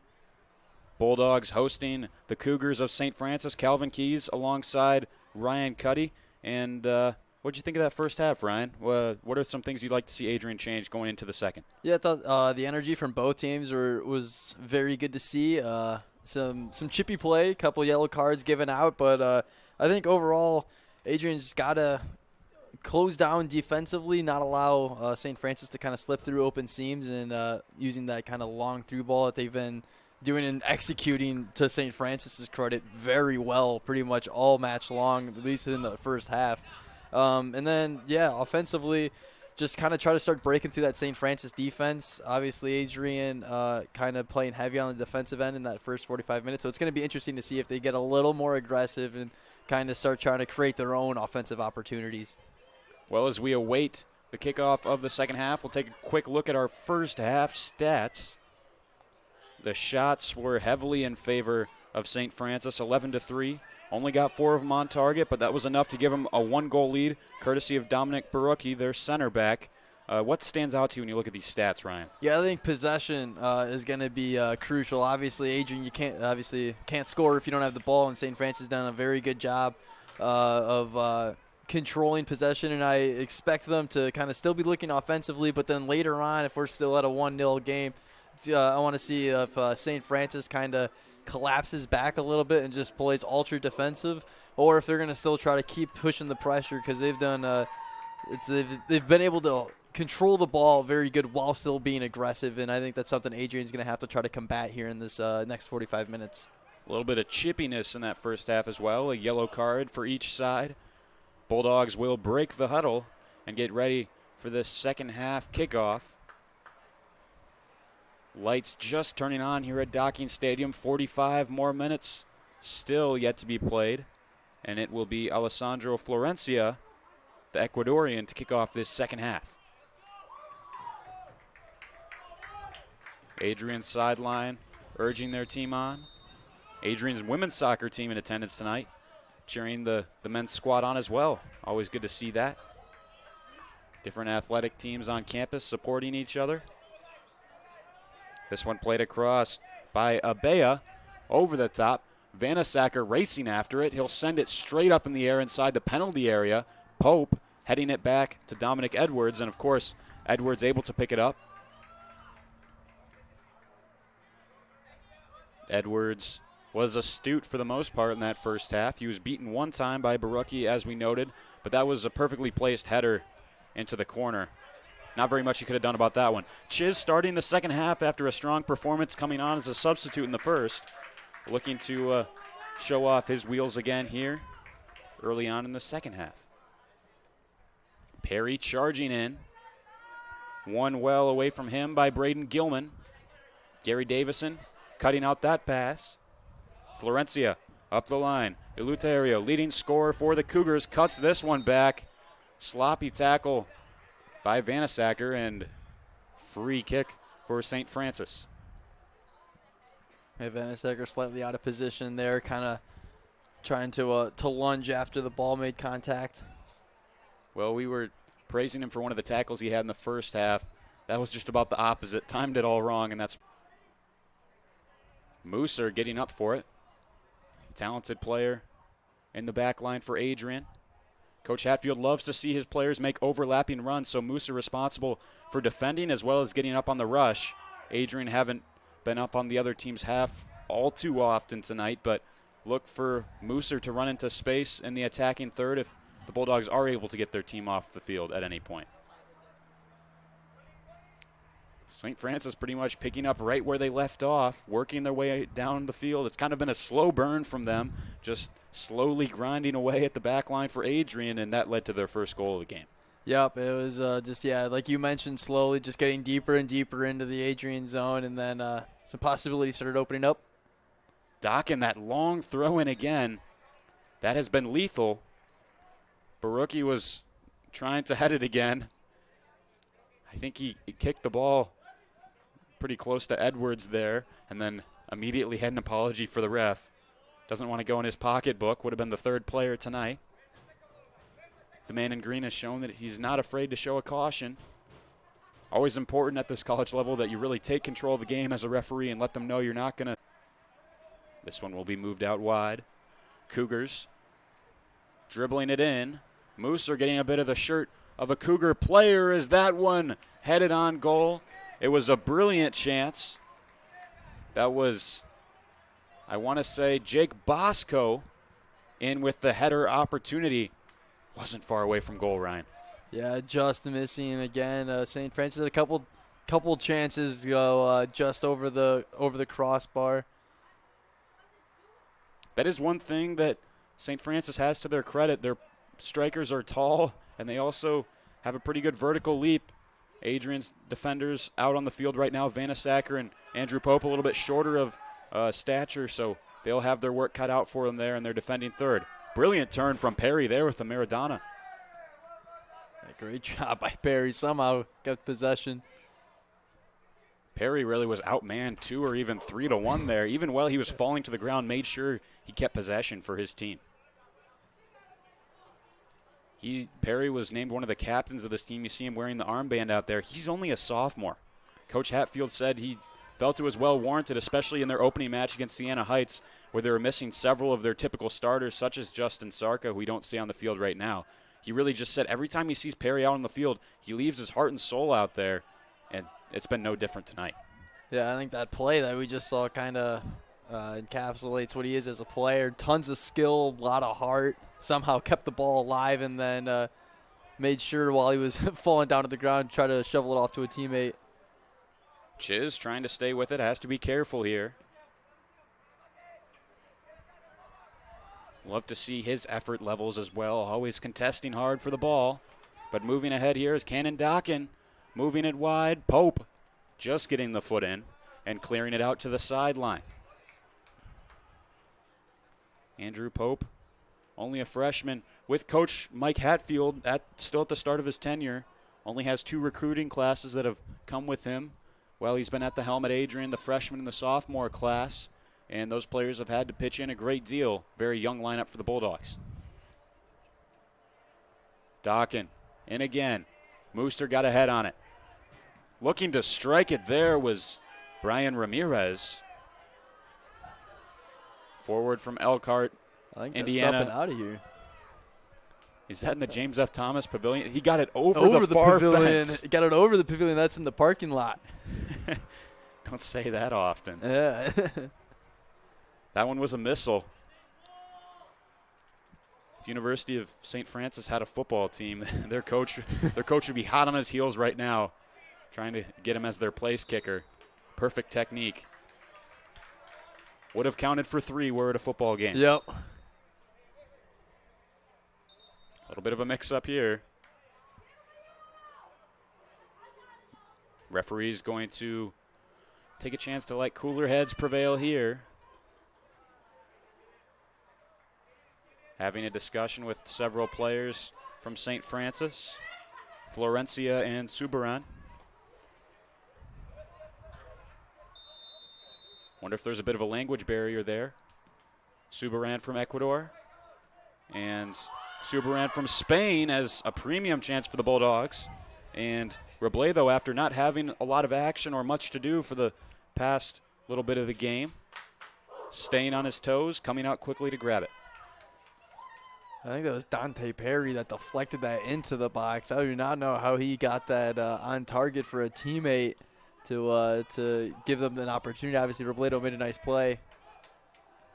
Perry is really good at that, just getting the slightest of touches to redirect the ball to teammates. Mooser trying to win this ball away from Subaran, can't quite do it. Leland working ahead for Tapia, has Bignell running in behind. He'll find him now. Gavin Bignell on the left wing, taking it just outside the 18-yard box. Ball whipped in well, and just the slightest of touches was all it took from Robledo as Chiz was crashing in on net. If that ball had been inches higher, we would have seen a tie game here, Ryan. That was the best offensive sequence we've seen tonight from Adrian College, and the crowd showing their appreciation, but that was a great play, great effort by Chiz. Got up on there with Robledo. Both nearly collided, but that was that's what Adrian's got to start doing now. Got to start getting a little more aggressive on the offensive end. The quick counter is just what the doctor ordered. See if Adrian can keep it coming. Trying to press St. Francis in, but they'll smartly switch it to the wide open far half of the field. On ahead from Dockin. Florencia. Cougars looking to build an attack of their own. Falls back to Abea. Mateo Abea. Beautiful ball there to the far side. Cougars will try to whip a cross in. Deflects off of Mooser and out for the corner kick. St. Francis done very well on these set pieces too. Obviously with their one goal, like we've mentioned a couple times, that was pretty much a corner, especially with the way it was thrown in. But their set pieces have given them multiple opportunities tonight. Florencia to provide the service.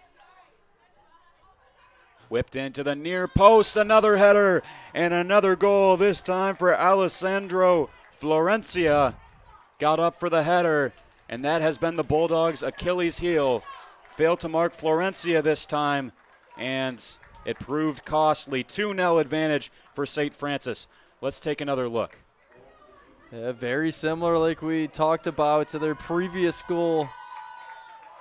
Whipped in, Florencia, again, just the redirection to the far post. Not trying to hit it straight on, but just get the slightest of touches off your head and put it out of reach of Dominic Edwards. Yeah, beautiful ball played into the box, and then Florencia had the perfect positioning on the right shoulder, and that's really exactly where the ball was. Defender on the left side couldn't really deny Florencia of the ball in any way.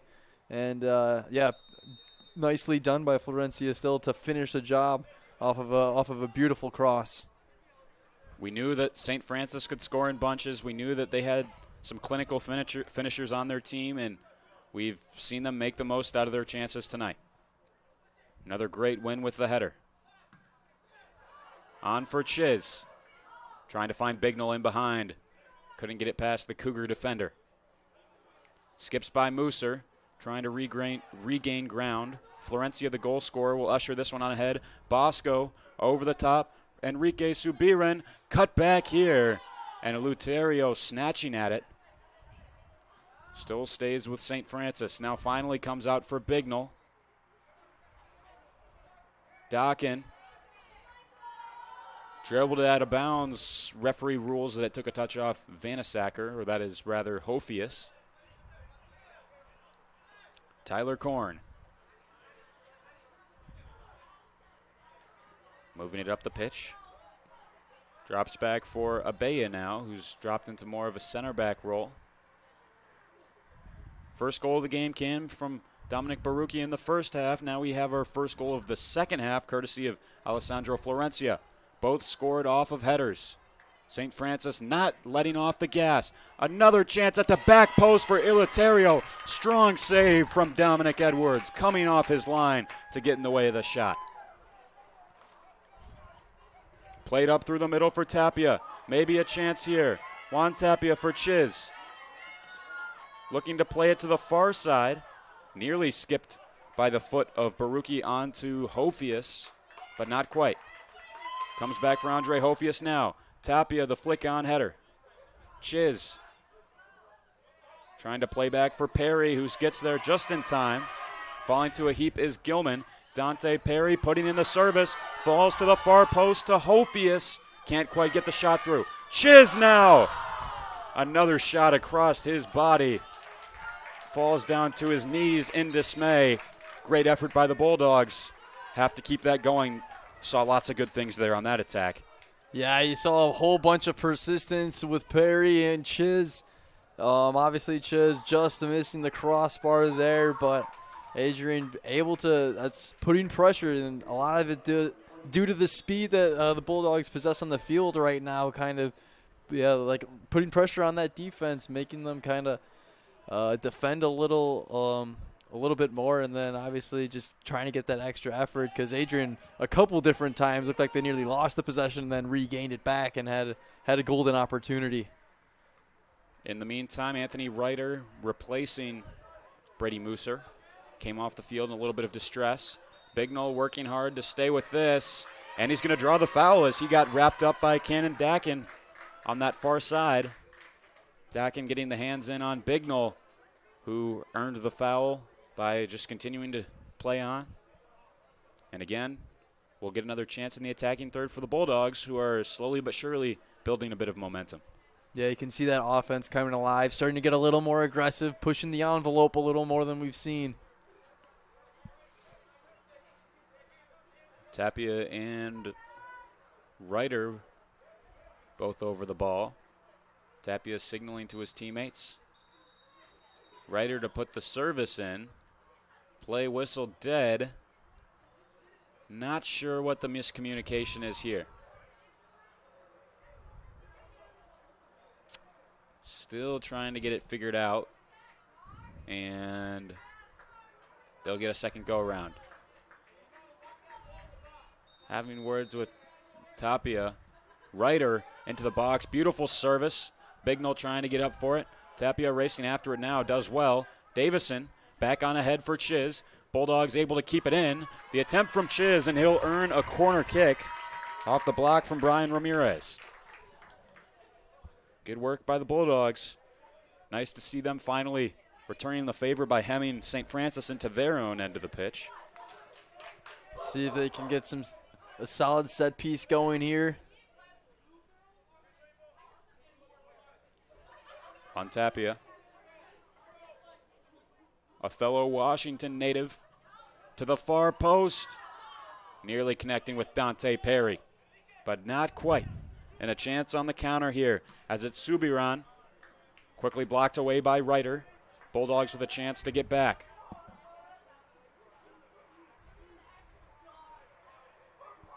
Dockin thrown back into Baruki.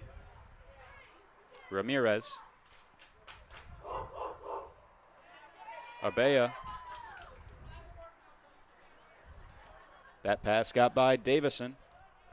Eleuterio. Don't want to give him room there. Whipped in.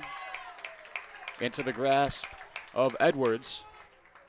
A little bit concerning that he was given that much real estate to fire away with the shot. Yeah, you're always kind of on the edge of your seat when he's got some open room to work with in the offensive end. Edwards, though, doing a good job, not letting that opportunity get to him. Dominic Baruki, as well as Alessandro Florencia, providing 2 goals for the University of St. Francis. 2-0 lead for them in this match. Still a lot of time, 30 minutes left. A lot can change in that amount of time. Please stick with us here on Adrian College TV. Calvin Keys and Ryan Cuddy as Florencia will work by and feed to Eleuterio. One-on-one with Pope. Eleuterio laying it off. Intercepted by Leland. Aiden Leland, the sophomore midfielder, playing an increased role as we haven't seen Justin Sark in the second half, still nursing that groin injury to a certain degree. Perhaps still working his way back into game fitness after missing some action. Classy Maradona move there from Brian Ramirez. Edwards, great technique, diving out for it and beat Florencia to the punch.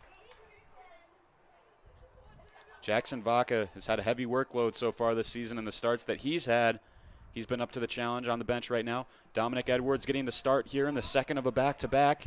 And I got to say, been impressed with the play of the freshman Edwards. Yeah, he's had a lot of times he's had to make a couple extra saves off of some rebound opportunities, and he's handled it very well tonight. Dockin not able to keep it in. Throw in Bignell. Sub coming on for the Cougars, as well as the Bulldogs. Elijah Perugi entering the match for Adrian, and for St. Francis, Daniel Videz. Hofius and Florencia, who had the second goal of this match, both will get a respite. Throw in now. Perugi flicked on with the back heel. Bignell frustrated he wasn't able to corral that crafty pass from a teammate. St. Francis taking some time to reorient themselves on the throw-in. Ramirez dropping it back. Tapia with the ball at his feet. Gavin Bignell for Juan Tapia, turning on the afterburners, putting the cross into Chris Chiz. He's come close on so many occasions tonight. You thought that might have been the moment.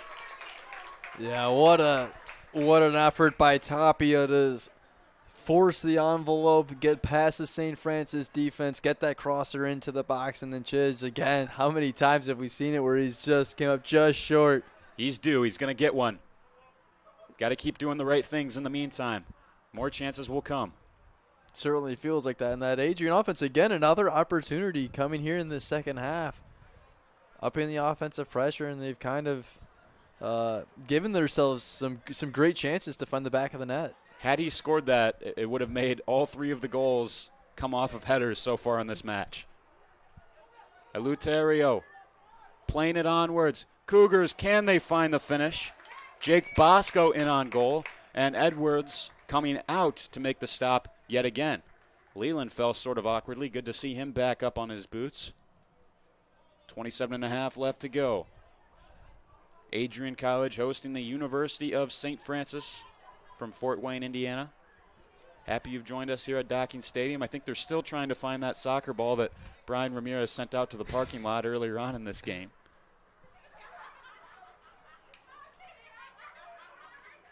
Another well-whipped ball into the box. I think what's given St. Francis a leg up into this game, obviously their possession. They've been the better team by pretty much all measures, but their final pass in the attacking third has been exceptional, both off corner kicks and on the wing, even from the throw-ins. Yeah, that's a great point, and their 2 goals obviously coming from that point alone with the corner kick and the throw-in. And yeah, when you can pass like that for St. Francis, it sets you up so well because as offensively, you have so much trust in your teammate that you're gonna, even if you're in a tough spot, they're gonna find a way to get the ball to you. Mateo Abella near post again. Chiz ushering it on, just outside of the 18-yard box. Eleuterio giving it a ride, and it's gonna stay as a corner for St. Francis. Took a knock off of Adrian's shirt on the way out. The Cougars happy to continue to possess and let this clock run down as they generate more scoring chances. Those last 2 corners were defended much better for Adrian College off of a set piece that St. Francis has had. Haven't really had many open space didn't have much open space to work with on either of those 2 corners.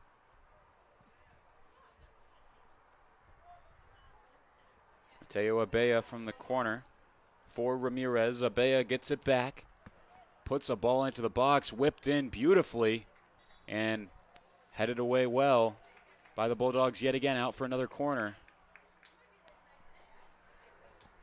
Be interested to see how many that's been on the game for St. Francis. I think they are approaching the double digits.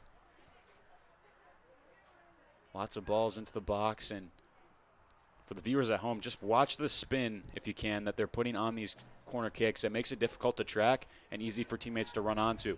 Bignell headed away, but not out yet. Ramirez. This one will hit the top of the pavilion. Last one went over. This one's staying in. I'm telling you, somebody, college football coaches in the area recruit this man. He's got a cannon for a leg. Brilliant at putting it through the uprights.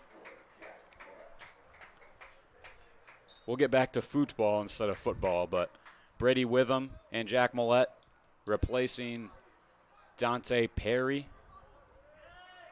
And another Bulldog who just exited the field. I think it was Chiz. Chris Chiz, I just feel so bad for him. He's had so many chances, done all the right things, except for that final finish has just been elusive for Chiz tonight. Yeah, he's put himself in the right spot time in and time again. Yes, thank you. Every time tonight, though, he's had so many opportunities right there. A couple just missing, grazing the crossbar, and but if you keep that pressure up, obviously 24 minutes to go. But you gotta like how Adrian's the way their offense has looked in the last 15, 20 minutes or so has been much better than what we saw earlier in the game. Absolutely. Korn clearing it away. Gary Davison knocking over Vitez. Gary Davison, sophomore out of Canton, Michigan, graduated from Plymouth High School. Talented player for the Bulldogs, who I think they've been blessed with brilliant fullbacks on both sides of the field. Brady Mooser on one side, Gary Davison on the other, who have played virtually all of the minutes. Reiter in at left back right now, but Mooser and Davison certainly a couple of the top players in this Adrian side. Moving ahead now, Subiran. Now played wide. Good work from Ryder.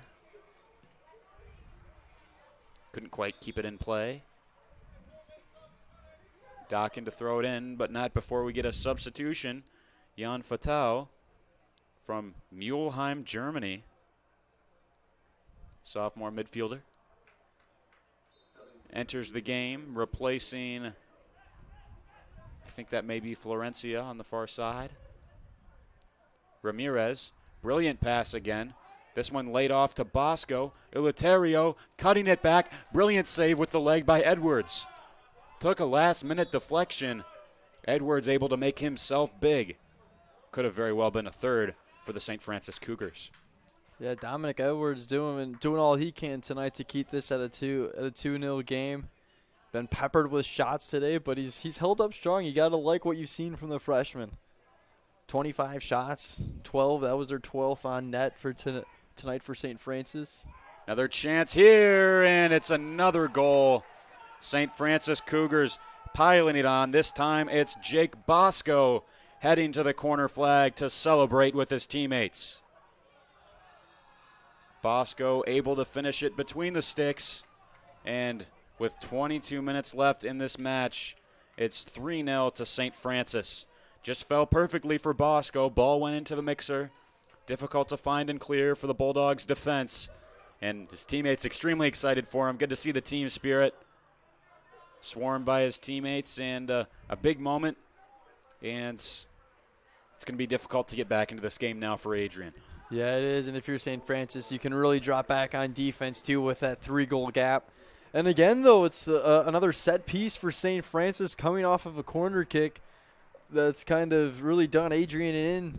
The two previous corner kicks, the defensive unit really held up for Adrian College, but they're kind of fell right to the feet for St. Francis and had the opportunity there. But yeah, very, very tough for Adrian now. Going to have to pretty much go all-out attack and leave almost no defense behind. Yeah, it almost feels like deja vu from last night where the Bulldogs were able to outlast their opponents for a while, but then continued chances, giving up corner kick after corner kick. Eventually they're going to find one. Cougars have found 3 so far tonight. Ramirez controlling. That was a nice fake out that he put on Bignell. Acted like he was going to play it wide and then dropped it back to his center back. Cougars playing with it in the midfield. It's been a great day for soccer all around. It's the second match day of the UEFA Champions League, which just started up this week. My team, Tottenham Hotspur FC, they got the 2-0 win at the last second as it's a foul against Davison. And ref is going to show the yellow card to Gary Davison for a bit of a reckless challenge. Yeah, Davison coming in there a little too hot. Making contact, but the defense has got to be all in hot pursuit, trying to force any turnovers that they can here in the final 20 minutes. Another opportunity for the Cougars, deep in Adrian territory, right in front of the James F. Thomas Pavilion. Vanasacker and Leland making up the wall. 2 of the braver men on this Adrian team. Playing in that position, not for the faint of heart, and it's another brilliant set piece.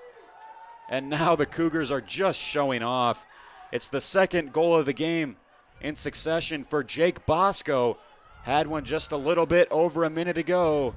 It's 4-0 now. And again, it's just a beautiful ball played into the box. Yeah, there's not a whole lot you can do. Bosco had it right on target, right in front of Edwards. Not much the freshman netminder for Adrian really could do there. Bosco was just in perfect position, right in front in the crease there in front of Edwards. And, yeah, like you mentioned, right on a platter for Bosco. It's difficult. At the end of the day, the reason why Bosco is able to score that goal is because he got in front of the defender who was supposed to be marking him. Have to stay goal side, and that's a header you have to win right in front of the goal. 4-0 to St. Francis. Seth Kane dropping it to his center back, Vanasacker. Over away from Pope. Now Ryder finding it. Andrew Pope ahead from Tapia with a soft touch on a heavy pass from his teammate. Now Bignell working ahead, taken by Dockin. Ramirez. Videz. Back heel that went far out of play. Ryder thrown into Perugi. Anthony Ryder. Up for it is Bignell. Freshman staying with the play. Keeps it in. Adrian turning on the press. A good tackle from Bignell. Nonetheless, Cougars have it. Their control with the ball and their passing expertise is remarkable. Yeah, it has. Not giving up any free possession. Not turning the ball over sloppily. You're going to have to earn it if you're going to get it away from the St. Francis offense. Adrian will earn it with the throw in. Back for Vanasacker. Chested by Ramirez. Abea. Vanasacker intervening. He's tripped up. Free kick for the Bulldogs. As I was saying, big day of Champions League soccer. My team, Tottenham Hotspur, taking down Marseille at home 2-0. And it came from the first Champions League goals of Richarlison's career. Their striker got subbed on late in the game, scored in the 76th and 81st minute, right at the very end to give his squad the 3 points. Exciting moment, and what a time to score your first career goals on the biggest stage at the last possible second. Couldn't be happier for my guys. I was going to say, getting your first goal of 76th minute into a Champions game, not a bad way to get it. Yep. And see if Adrian can take some consolation here. Corner kick of their own. Less than 20 minutes to go.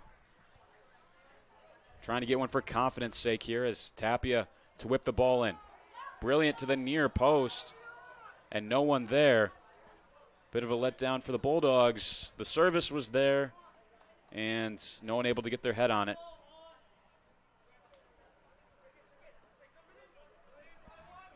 Three out of the 4 goals for St. Francis coming off of their player's head. And handball by Brian Ramirez down near the end line. So Adrian, dangerous set piece here. They'll get a second go around. Unlucky for Ramirez. Ball always takes a strong bounce off the turf. Wasn't able to judge it properly. Good call by the ref. Tapia a chance again. Bignell right in front of Robledo, the St. Francis goalkeeper. He's allowed to be there. Can't get handsy with the Cougars player, however. Mitchell Maddox also stirring things up in the box. It's a beautiful service from Tapia, but Robledo, kind of an in-your-face save against Adrian as he was getting crowded out by several Bulldogs players. Yeah, Robledo timed that jump perfectly, too. See if Bulldogs can time their runs well as well. As Bignell taking a heavy touch into the box, trying to stay with it. He's knocked down. Goal kick signaled. Good sportsmanship from Baruki there, who's got a goal tonight. Bignell still pleading his case, wanted the penalty kick. Who wouldn't want a penalty kick? Players always do their best to see if they can win one, but has to be a pretty egregious foul to warrant one of those premium chances. Bignell will make his exit now, as well as 5 changes for St. Francis. This one may be out of reach for the Bulldogs, but they're going to get another chance on Saturday, part of our triple header on Adrian College TV, as the Bulldogs men's soccer team will take on Rochester at 7 p.m. on Saturday night in prime time here under the lights again. Before that, we'll have a women's match at 5 p.m. They'll take on Heidelberg, and then the big event of the day is the home opener for the Adrian football team, 1 p.m. here at Docking Stadium against Hanover. Looking forward to that Saturday. Next broadcast here on Adrian College TV will be Friday. That's a 7 p.m. men's rugby match as they take on Davenport University. Saw some of those men's rugby players in attendance here tonight. That's a solid team, only in their second year as a program. Last year going all the way to the national title. Took down Michigan State already this year, shut them out. Yeah, was Not that too shabby. 33-0, I think, something along those lines? I think that's right. Pretty convincing scoreline. Davenport, I'm told, is a more difficult side than Michigan State, though, so they'll have their work cut out for them. I'll actually be calling that game. I'm going to have to hit the books, try to brush up on my rugby knowledge going into that one. I had to last year. It's such a fun sport to watch, too, though, in person. Obviously, once you kind of get the basis of the rules down, it's a very interesting, fun game to watch. Absolutely. I was shocked that they compete that hard with that level of physicality, no padding whatsoever, and they do that for 2 40-minute halves. Yeah, it's insane. And then once you're when you're in the booth actually seeing it, because obviously I've never been to a rugby match until last year, it's the physicality is even more so than what you would expect. It's a really intriguing and interesting sport to watch. Absolutely. Can't wait for that one. Again, 7 p.m. Friday. Adrian versus Davenport rugby action as this ball played into Pat Hanlon, the senior. Adrian native, born and raised here in Adrian, Michigan. Phenomenal beard, I may add. Got to give that compliment in there. Wish I could grow that type of facial hair. Yeah, same. I don't think I'll ever be pulling that off. I still got some time. But it's great to see Adrian's. I was going to be intrigued coming into today how they would be holding up legs-wise. Second game of a doubleheader, of a back-to-back. And I thought they've done very well. The offense definitely picked up in aggression. It seemed like the energy kind of has stayed throughout the entirety of this game. They have another back-to-back game this Saturday and Sunday, like you mentioned. So it's going to be interesting to see how those especially the second game ladder as the weekend goes on, how the legs hold up. Absolutely. I've especially been impressed by the legs of Juan Tapia. I think he's played for largely the entire game and just covering a great expanse of grounds. And, yeah, he's generated a lot of the better opportunities the Bulldogs have had. He's been at the center of things all night. He's been a huge addition for their team. Another strike there, as it was Simon Hemmler, the German, giving his best effort. We'll see 2 new Cougars on the field. Blake Damerel, as well as Tom Holman, and Bradley Witham will replace Juan Tapia. Tapia has played extremely well today. He'll get a hand from the crowd here at Docking Stadium. Yeah, much deserved with the energy and effort he's put in today. Absolutely. Hofius trying to stay with it. Simon Hemmler wasn't happy with the foul call against him. Bulldogs set piece. Ryder to take it. Witham getting up for it. He is low bridged there. Referee has no choice but to whistle Guilherme Giroto for the foul. Not necessarily any ill will there, but it's always an ugly scene when you see one player undercut another when they're going up for a header, because that can cause, a dangerous landing on your back or, just not something you like to see, and it's a good foul call. Hofius and Millette will have the opportunity of taking this free kick.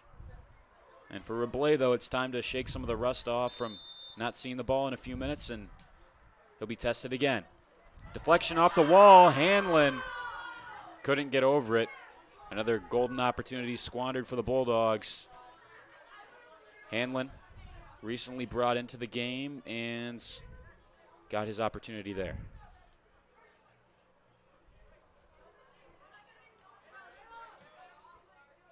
St. Francis playing this one dangerously around the back. Reblay, though, feeding it wide to Damerel. Recently subbed on for St. Francis. St. Francis hosting Franklin College on Saturday at 1 p.m. That's their next matchup. And from the looks of things, this is a St. Francis team that's going to be extremely competitive in the Crossroads League this year. Yeah, it's certainly 4 wins last year, and this is looking like it's going to be win number 4 on the year for him this year. It's been a strong start, and, yeah, this is a roster that's loaded with talent.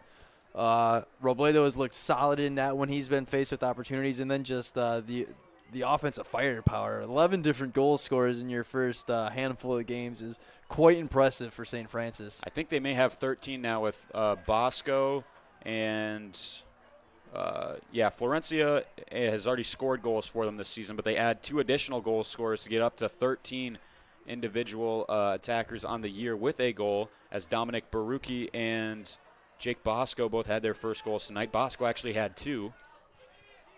One off of a header and one off of a ball that was basically just bouncing around in the box, and took full advantage of the opportunity. Yeah, and as a defense, it just puts so much pressure on you, because it's like, who do you put your focus on? Because they have so many different opportunities or so many different players that they can look at and go to, and in any given opportunity and situation that's needed. Another chance for St. Francis, turning with it and finding the finish is Francisco Mora. Portuguese player, freshman, gets his first goal as a Cougar, and again congregating at the corner flag to celebrate. Excellent job by Mora here. It started off the throw-in from Adrian College, winning it with the head again. Sound like a broken record saying that, and Mora with too much time and space, inexcusable, had time to turn with the ball. Big emphasis for the defender is not letting the attacker turn in front of you. That's what he was allowed to do, and from there it was just pick your corner. Yeah, that was, I think, the kind of what we haven't seen from Adrian, even through the first 4 goals. You still think the kind of defensive soundness was there to it, but that one, seemed like a kind of a breakdown, whole lot of space to work with. And that's the 14th unique goal scorer of the season for the Cougars. Yep, mark another one down on the list. Tonight, that most recent goal came from Francisco Mora, hailing from Portugal. Before that, it was 2 goals from Jake Bosco from Tinley Park, Illinois. And then we had a goal from Alessandro Florencia, the Ecuadorian. Robledo coming out dangerously. He wants to join. He wants to try to get up the field and maybe score one. He wants in on the action. Dominic Barucki had the first goal of the game. That feels like an eternity ago now. Score stands at 5-0. This is the exact same stat line they had 2 games ago when they took on Calumet. So all signs pointing to St. Francis improving to 4 wins and 1 draw in 5 games on the season. Barring a miracle, it looks like they're going to stay unbeaten through 5 matches, which is a pretty impressive accomplishment. Turning back with it is Altamirano. Depth players on for the Cougars now, getting their piece of the pie. Adrian's backup back line has played most of the second half. Vanasacker and Andrew Pope seeing duty, along with Kane and Ryder, the fullbacks. Ball continues to bounce. Baptiste Sands nearly coughed it up. Tom Hallman trying to clean things up. Garoto.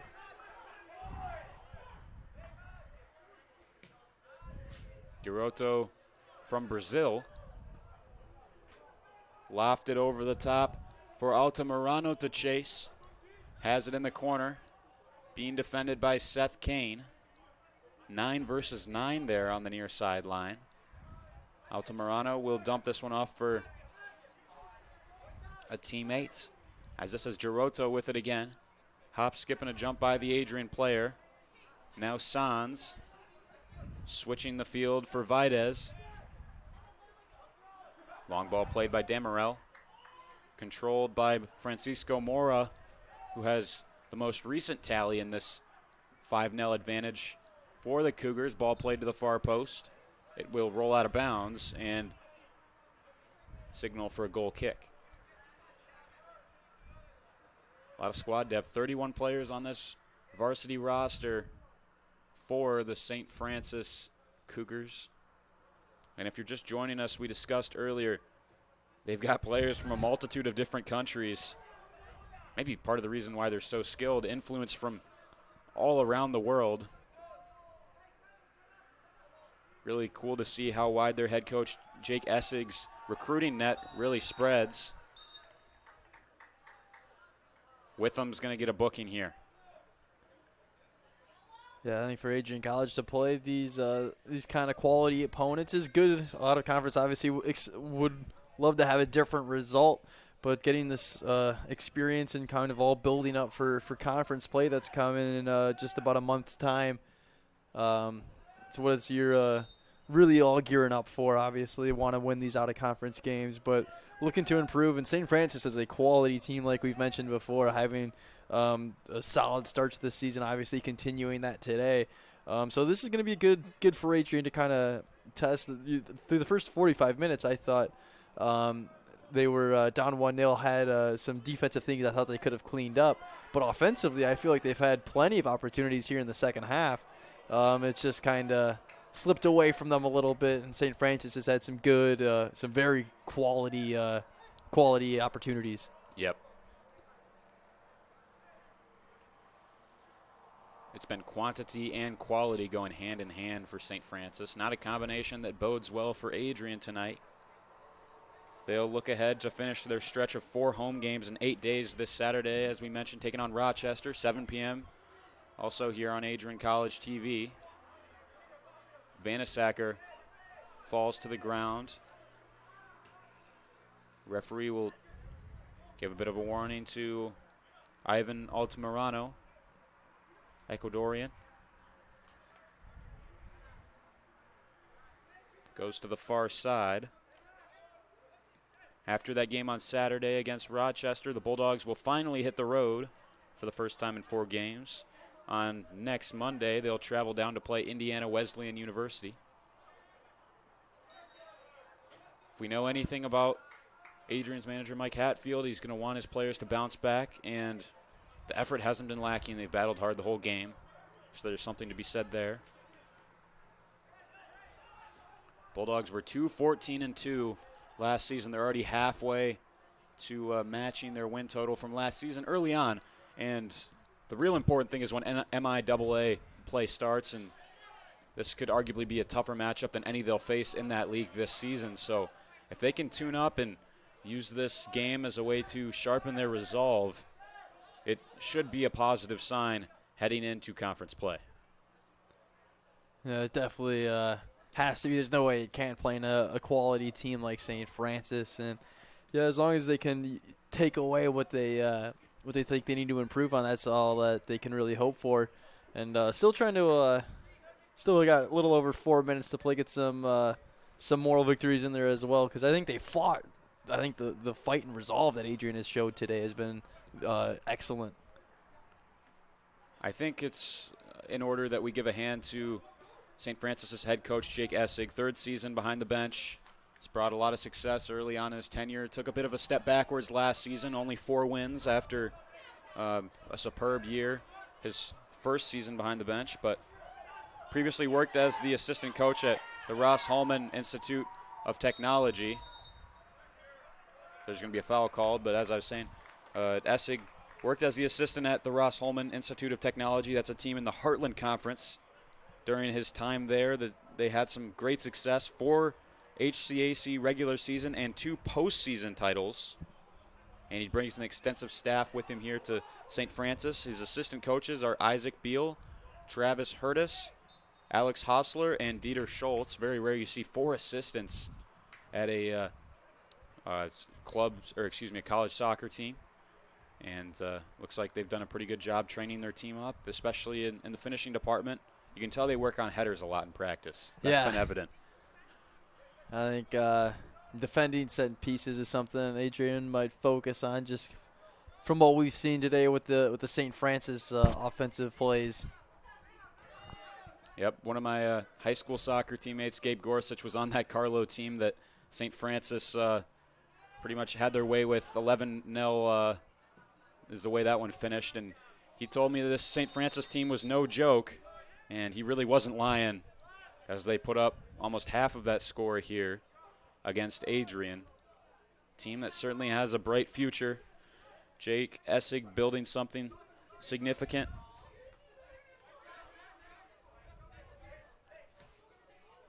before this broadcast ends, I'd like to take a look around Adrian College Athletics. The only other event going on tonight for the Adrian Bulldogs, their women's rugby team is in Ann Arbor taking on the University of Michigan. Good luck to them. Certainly hope they've had some success this evening. It's been Calvin Keys and Ryan Cuddy on play-by-play here tonight. Our producer, Max Scanlon. Thanks to all of our great crew. This broadcast being led by Adrian College students, pitching in to help bring you Adrian College Athletics. It's been a pleasure tonight. This is my first broadcast working with Ryan. It's been really fun. Thanks for joining me up here, Ryan. Oh, no, I love it. It's been awesome. Wishing a different result, but it's been fun nonetheless. It's been fun regardless. I think before the next match, I need to get back to my pregame routine. On Saturday, I had a bowl of Cinnamon Toast Crunch before I came over here, and they won the game. So I think we're going to go back to the well on Saturday, see if that can help out Coach Hatfield's team. Yeah, I think that's got to try to get back that mojo, try to resort back, get some results going.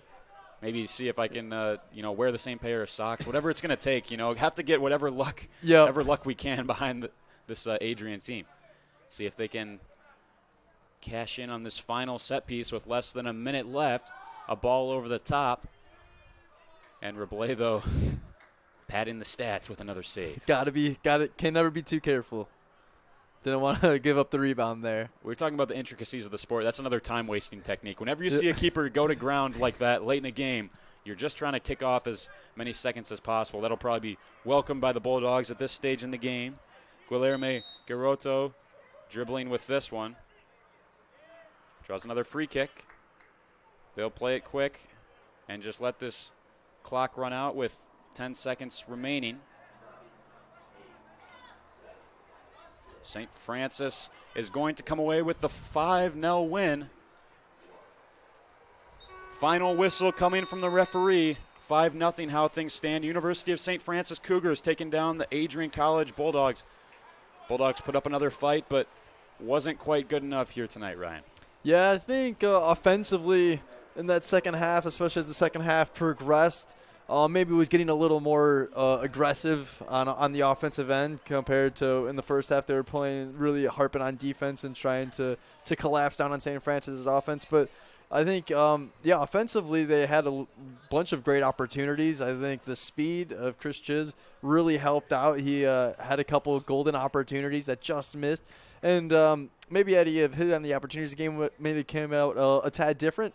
By the way, you're playing a solid St. Francis team, and I think for that first 45 minutes they showed, or I want to say throughout the entire game, that they showed that they really didn't give up at any point. They showed heart. They showed fight. This is just a really quality St. Francis team that just kept on rolling tonight. As handshakes are exchanged, I'll leave you with this quote from Coach Mike Hatfield. He told me a couple weeks ago, talking to him about prospects for the season, his biggest thing was he wanted the work rate to be there, and he wanted every time his team stepped on the field to learn lessons. And I think they learned some tonight. Hopefully they can carry it over for Saturday. Your goals tonight coming from Dominic Barucchi, Alessandro Florencia, 2 goals from Jake Bosco in succession. And then the final goal of the match, courtesy of Francisco Mora. It ended 5-0. Bulldogs will applaud the crowd here. And we'd like to thank you for joining us here for tonight's broadcast. 5-0 how things end in favor of St. Francis. On behalf of all of us here at ACTV, I'm Calvin Keys. Have a great rest of your night, Bulldog fans.